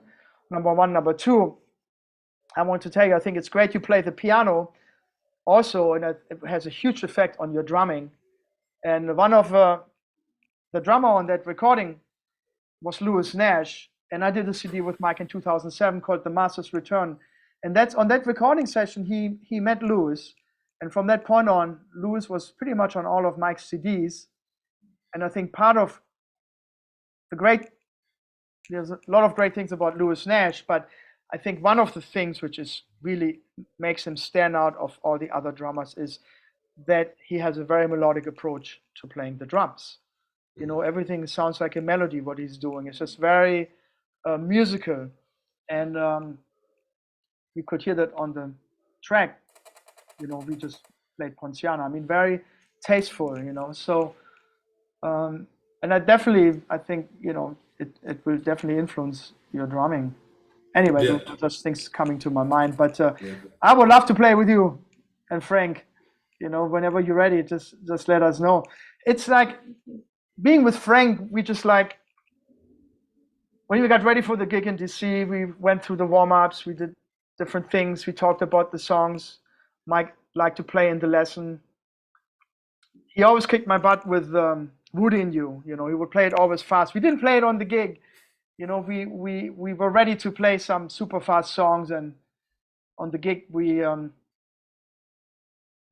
basically played Mike's songs he played with us on the lesson, and then we played the originals of Alice Marsalis. And every song had a little story. I just got a text from someone today. He posted on Instagram. They loved the stories. You know, even some people in the club came afterwards and said, "We just like that you talk a little bit about the music, because it kind of draws in the audience." But Frank and I talked a lot about, you know, how to do it. You know, how to, you know, share. You know, I mean, we played Stella by Starlight. I mean, you know, if you don't talk about a little bit about Stella by Starlight, or we played Tenderly, that Mike studied with Oscar Peterson, and why we played Tenderly, and you know, just go in a club and hear people play Tenderly and Stella by Starlight, you're like, okay. But the thing is, telling the story about it and why we play it, and why it was Mike's favorite, and why he would, you know, we played Bohemia After Dark, which was one of the songs. A few times Mike played really fast on a lesson with me. It's just, you know, people get a different angle, and believe it or not, I think we played it differently too. You know, so it just gets you into a different mindset, you know, rather than calling songs. So anyway, Yeah, I would love to play with you on. I mean, Frank said you've been smoking on the piano. I mean, I'm a little. There's something I need to pick up on again. With I did piano lessons. I did the voice leading book with Mike, and it's something I really have to pick up on. Yeah, Omera studied with Mike too. She did the voice leading book, and it's just like all of this thing with Mike. It really puts you in a different mindset. I have to tell you that I do my warm-ups. And I'm sure you talked with Frank about the warm-ups.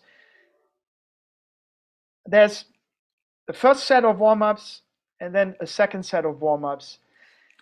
Sometimes when I'm halfway through the warm-ups, my mind is blank. Sometimes I'm just standing there on my bass and I'm in the zone and I'm hearing music and I'm like totally peaceful.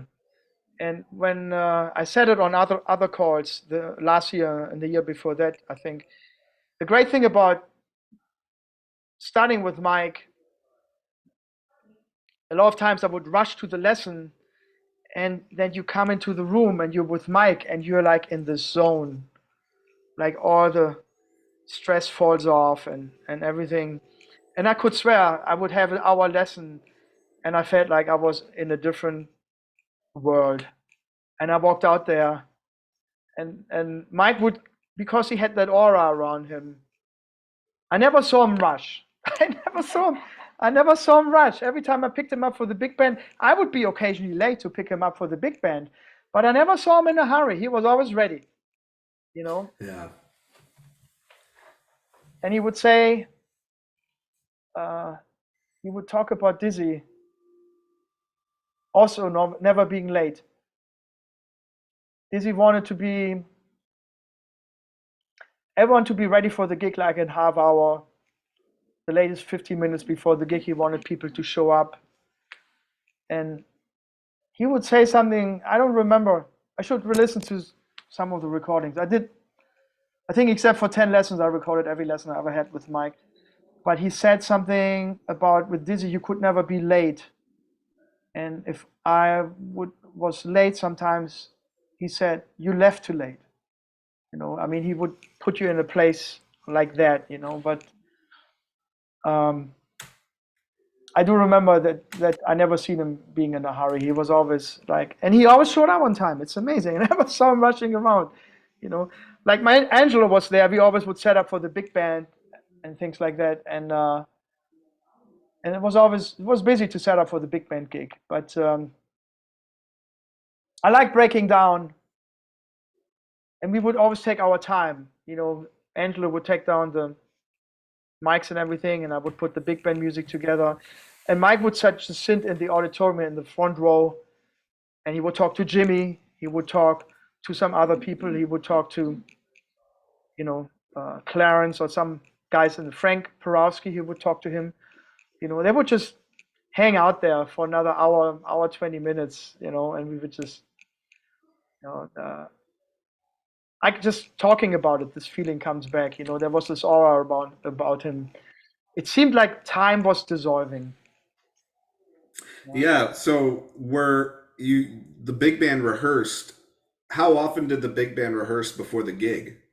We always had 2 rehearsals before every big band gig. Okay. So it probably would have been pretty daunting to come in and sight read his charts. People did. I mean, we Bob Magnuson is not here, but he was kind of the, how you call it?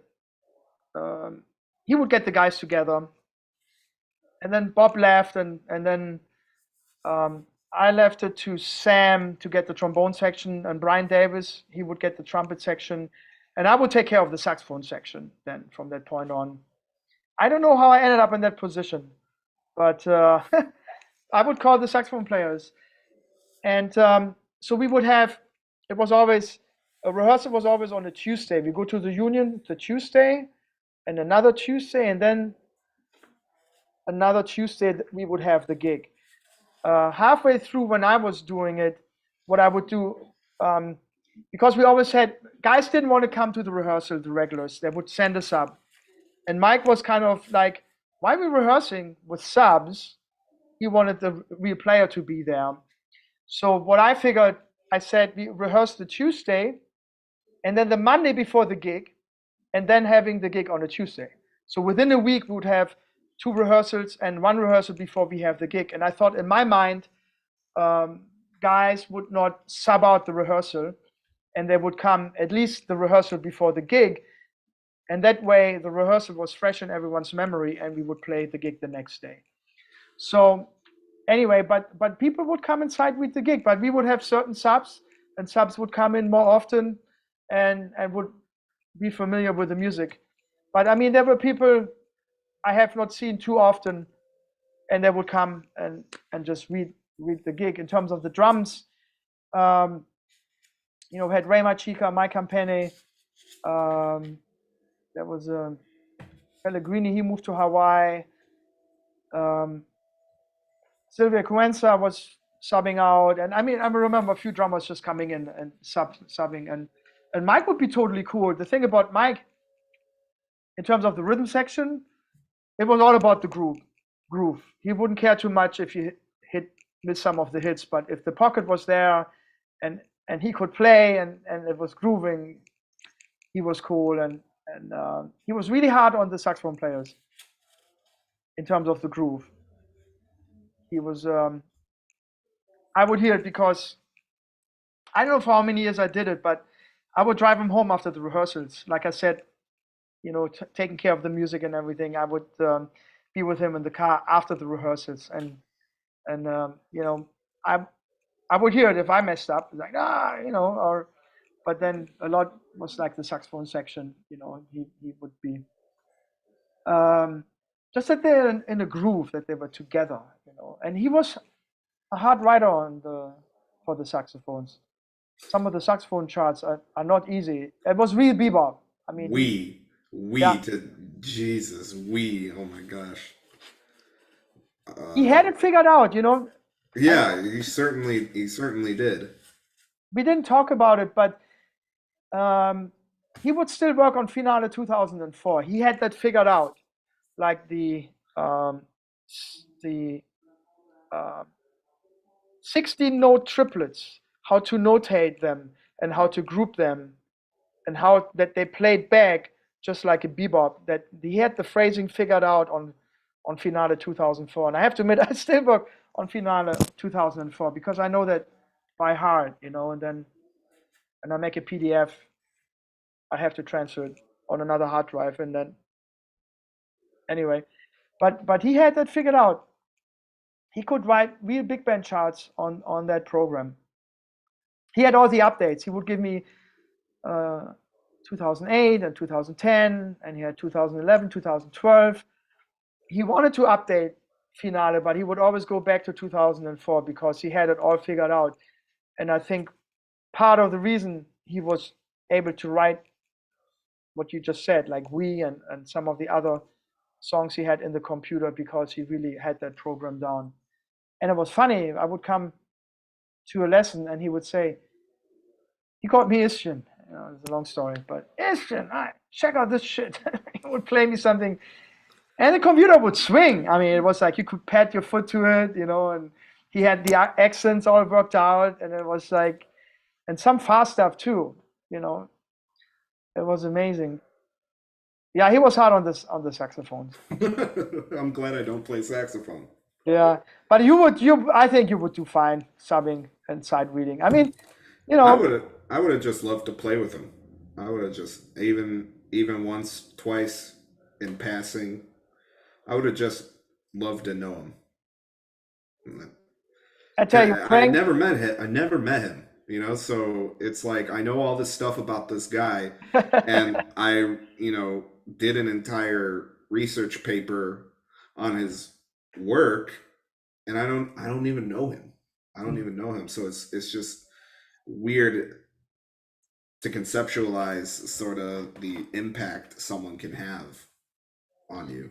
Why the spirit lives on. I think there's an energetic thing about Mike you picking up on, and I think all the great musicians have that.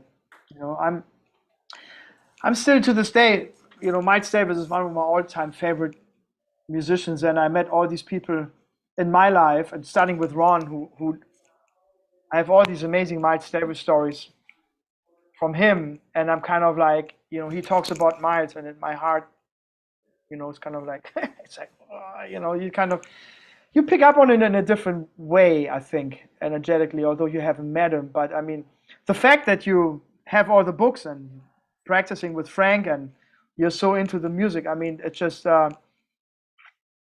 that is proof that you picked up on what Mike had, you know, and I think that we all feel that spirit, and it's something, you know, Frank has been talking about it, how to get the community back together, you know, the students and everything, so we can, you know, I think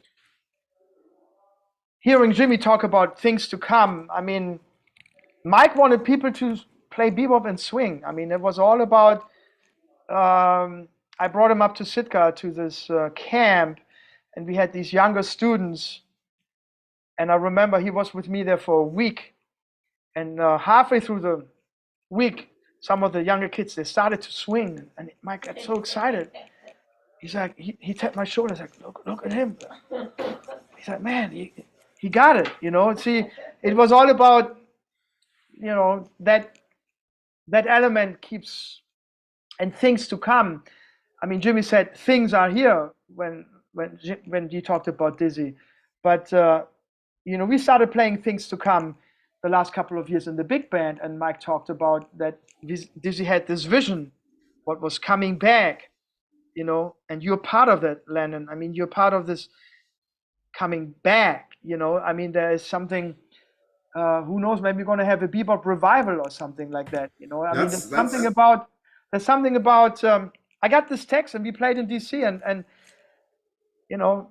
I mean, it was just great to play a swinging gig again, and the audience reaction was just magnificent. I think there's something about the music, and Mike always talked about that the music should get to the audience, that the audience is patting their foot, and that's what he learned from Dizzy, and that's what the music was all about, and that you touch the audience, and it's kind of, Jimmy hinted at that a little bit, it's like that this element is coming back, and Mike always used to, every single show, he would say to me, "Did you like that?" And he really wanted to know. He wanted to hear, "Yes, it was wonderful," or "Con Alma was beautiful." He wanted to hear that, but he really wanted to know if we liked it, just for, did you have a good time? Every single show.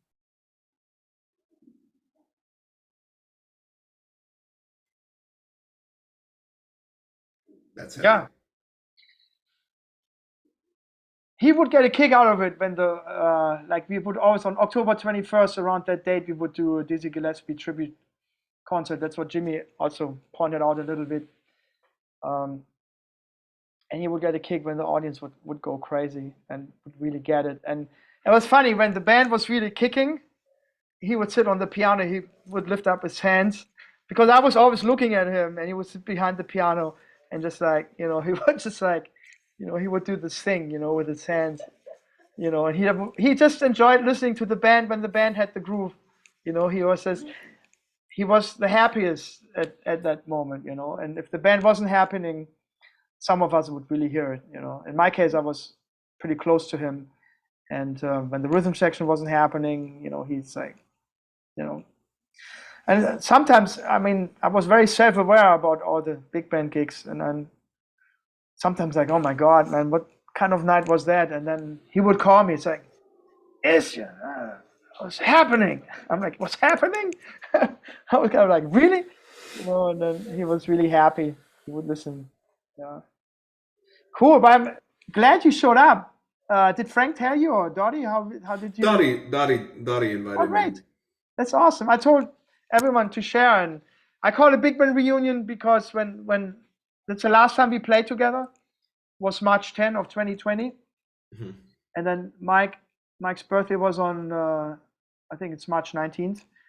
And then he died the next day, March 20th. So I think we all were not really ready for a memorial or anything like that. But I just started with the Big Band Reunion. It made a lot of sense to me to just get the band back together again. It was our last gig. So that's why we're doing it on March 10th. So I'm happy she, was it apparent, Mike's health, from the last time you all played together, or was his death sort of out of nowhere? I'm telling you, I think about it a lot. Well, he played with a oxygen tank. Yeah, I can always tell. I can always tell when he takes I can always tell when he rests, because you'd hear piano and then hear the tank going when he would take a breath to play. I remember the rehearsal on March 9th. I wasn't late, but we rehearsed at the Baha'i Center, and we decided that it was so much work setting up everything at the Union. We said we rehearsed at the Baha'i Center. Mike or Dottie made a call that we could leave the stuff there overnight and come back the next day and do the show. At the Baha'i Center, it's in the village. It has gotten really hard to park there. So I remember unloading all the stuff, and Mike got out of the car. He had a scooter at that time, but we didn't bring the scooter to the Baha'i Center. So he got out of the car, he walked a little bit, and then he was sitting in the lobby. while I was setting up everything. At the rehearsal, I was all by myself. Angelo only came on Tuesday nights. So I was like setting up everything. And guys were a little late. I was really rushing around. And there was a no parking zone right in front of the Baha'i Center. And my t-shirt, everything was wet. And I just remember running out of the lobby, and Mike was sitting in the lobby. And I said to Mike, I have to go and park the car. Anyway, he had this look. And he just looked at me. And I was sitting there with the oxygen tank. I just had this feeling. He won't be around much longer.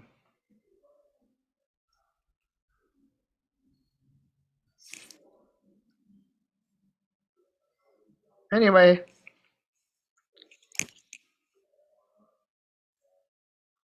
I parked the car,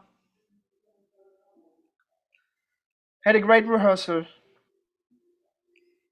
and I drove him home, and the whole covered narrative started. And we talked about the rehearsal, and then we started talking about the pandemic, and it's like, I remember him sitting next to me, and he said, "It's a pandemic." It was, I don't know if he already had a mask on or not, but it was just the build up to the pandemic. And, and he was, really, I don't know, I don't remember. I when I was sitting next to him, I kind of like, I will remember this forever. I don't remember the details of what he was saying, but I mean, he was very concerned about the pandemic. And he didn't say it, but the feeling I got is he was really worried about it. And if it hit, he kind of knew that, I mean, Dottie would say he had every sickness in the book. I mean, he had all this, he had the stints 4 or 5 years before that. And he had a couple of other things happening, and he had returning visits way before the pandemic. I mean, he was, a couple of visits in the hospital. He called me, and there were some close calls, and but he was like, I'm cool, everything's fine. Don't worry about me, I'm cool. He always said that. And but that ride home, I remember, and then we had the gig, which I think is one of the best. Angelo put it up. March 10 of 2020, the first set. Some of the guys agreed. I think it was one of the best sets we ever did with the big band, And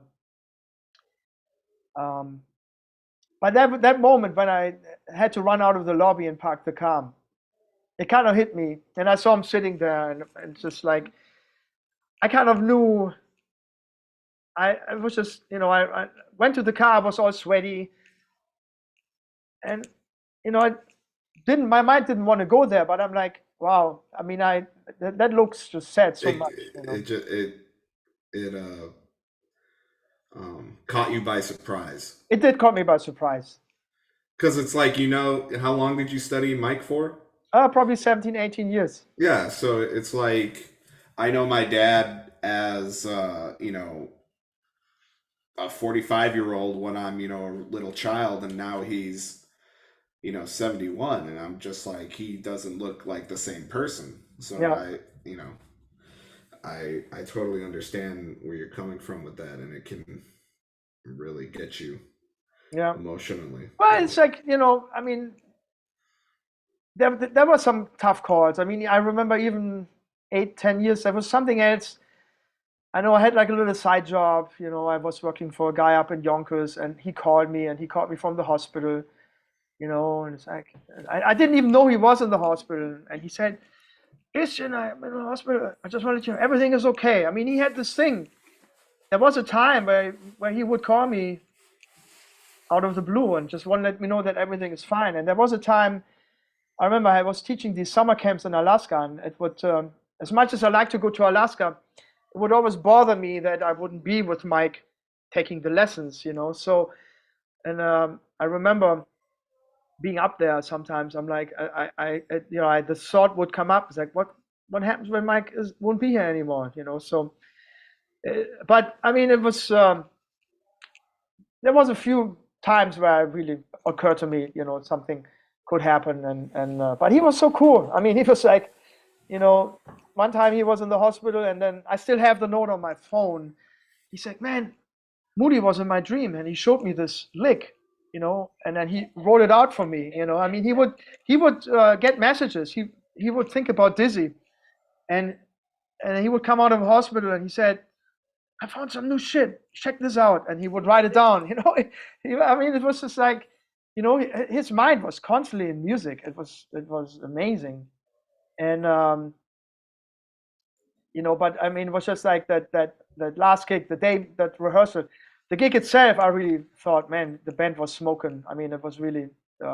Brian Davis, who's not here, the lead trumpet player. I remember when Angelo put up that video of the, you know, the first set of the last concert we did. And I posted on Facebook. I said, I think this is the best set we ever did. And then Brian Davis said he agrees. You know, I'm like, wow, I'm not the only one who heard that. You know, so check that out. You know, but yeah. You know, then, but the thing is, you know, we all called Mike on his birthday in the hospital, and he's like, I'm cool, I'm fine, everything's fine, I'm getting out tomorrow. You know, he was kind of, he was really upbeat, and I don't know what happened after that. It just went down really quickly. But I remember that I had some posts on Facebook, and we had some prayer requests for Mike. But on his birthday, you know, we talked to him. I think Ray talked to him, Ray Machika, the drummer, and I think I talked to him. I called him, and was it the day later, the 20th? I think it was the 20th, or maybe the 22nd. I'm confused now because the book release is on the 22nd. I don't know if Dottie timed it, or that's just when the book comes out. I thought he passed on a day after his birthday, maybe 2 days after the birthday. I'm not 100% sure. I have to look it up. But you know, that took us all by surprise. You know, because you know, he was doing really good after the big band gig. You know, things were, you know, and then he went back to the hospital, and then he was doing really well. I mean, really well. He was kind of upbeat about everything, that he would come home soon, you know. And then a day or two later, it was, you know, I remember when Dottie called. I mean, it called, you know, both of us were surprised, totally. I mean, I didn't expect it. I think Dottie probably must have known something was up because she was in the hospital, and I wasn't really in touch with her right after the run-up, you know. But yeah, anyway. But yeah, that was the moment you know, that parking the car moment. I think about that many times when I saw him sitting in the lobby. Anyway, yeah, but No, thanks for sharing. I'm sorry to put you in that place. yeah, that's all right. You know, I never talked about anyone about it, so you know, that's where I had this kind of a knowing that something was up, you know. And then, you know, I remember that after that rehearsal, we talked about the pandemic on the ride home the entire time. I didn't really realize what was going on till, you know, they really but didn't we go to Ketchikan? We went to Alaska. I mean, I don't know, the shutdown happened on the 15th or something. Anyway, yeah, but I mean, you're picking up on everything, so I'm happy you're here. Happy to meet you. I remember we had a really long phone call in 2020. And I think, didn't I refer you to Frank? I think I did. You know, I said, if you want to do the piano stuff. You know, that the thing about being emotional about Mike and talking about when he died, it's that you know, it's not a bad thing, because he was so much there to all of us. He was, and we were talking about it earlier today. He had a nickname for everybody, you know, and you just, and he he was just trying to communicate what had meant so much to him, to all of us. He was trying to give it to us. So I think that was, and that lives on, you know, it lives on in all of us, is that there's a concept here, which is the music. I think somebody said it tonight, that Dizzy said it, the music is there and you discover it. I think Dottie said that, but even more than that, the music will come through you. You know, the music comes through you like a transmission, and Mike knew that, and not that many people even know that. You know, they think they're doing it. They don't get that part of it. And I remember I was saying to him once, I said, well, when I write a song, and he said, well, stop right there, you know, I is wrong. And he didn't have to say anything more than that, because I got it, you know. It's like a transmission anyway, but he really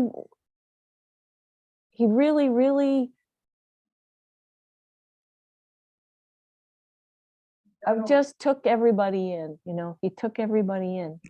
Yeah, the nickname is one thing. He always talked about music majors and minors. So, and I'm sure Frank talks about that too. And actually, Frank did a great talk before we played Con Alma in DC. And he was really talking about the spiritual aspect of Mike. And in the lesson, he would say music majors and music minors. Music minors is the one which comes from the mind. And music majors is the one which comes, you know, from God, or from a, you know, from a higher place. So where you just become the channel. And he would stop me in the middle of a solo. You know, I would play something. It's like, you know, I can hear you thinking. Wow. Yeah. So I'm sure, I don't know with Frank if you guys talk about it, although you do the voice leading thing and everything, but he had a beautiful talk. He had a beautiful talk in DC where he talked about a big thing about Mike's teaching was the spiritual aspect of the music and where the music is coming from. And that music, what Dottie was saying, is revealed to you, you know, like what Dizzy was saying. There's so much great music out there. You just have to uncover it. So for him, it was all there. It was ready. You just have to go and grab it. Right. Easier said than done, Dizzy. Well, he always said to me because I went to Berkeley, he's like, well, you have to unlearn everything and have to relearn it. Basically what he did with Oscar, you know, his piano technique, he had to unlearn everything he ever learned and had to teach himself that weightless touch, you know. Not too many piano play like that. Frank has it. Yeah. Cool. Yeah, well, thank you all for, you know, hanging out with me still. Oh, great. I'm glad you're there. Yeah, I mean, it's I'm great. great that Dottie invited you. Yeah, I'm looking forward to reading his biography. Yeah, me too. So, okay. Christian and Yes. Omera, thank you, Omera. Good night, Landon. Nice to meet Okay. you. Same Thank you here. thank you for inviting me and having me, and to all the other members. I look forward to meeting you in the future. Well, this link will be actually available. I have this little thing because we had Jazz Tuesdays. We always had jazz on Tuesdays. Mhm. I started this little channel. I didn't know what else to do. I call it Jazz Tuesdays. So at some point, it's really up to Lee and Dottie and Angelo. But we had this idea. I have those that's where I have this parked. So I'm gonna send everyone a link. How we are in touch, by Facebook or email? How did we? Do I have? You and I? Yeah, I talked to you before. Do I have your phone number? Yeah, I think we have I think we have each other's phone number. Yeah. I'm going to send out a link to everyone of tonight's it will be recorded. So I'm going to send it to everyone, and we just take it from there. But Okay, cool. I'm happy we're in touch and everything. It's great to see you. Yeah, yeah. All right. I look forward to hearing more about gigs and whatnot, and I'll see you soon. Oh yeah, so we definitely want to get the community back together. You know, we want to move it on to the next level. So I don't know. Frank and I have been talking a little bit about it. I have no idea how that will happen, but I think everyone has it in their mind. We naturally end up there, so it would be great. You know, maybe one day you have to move here to the East Coast, my friend. Well, I got to get out of the Gulf Coast, that's for sure. All right, Brandon, I'm going to stop it now. Thank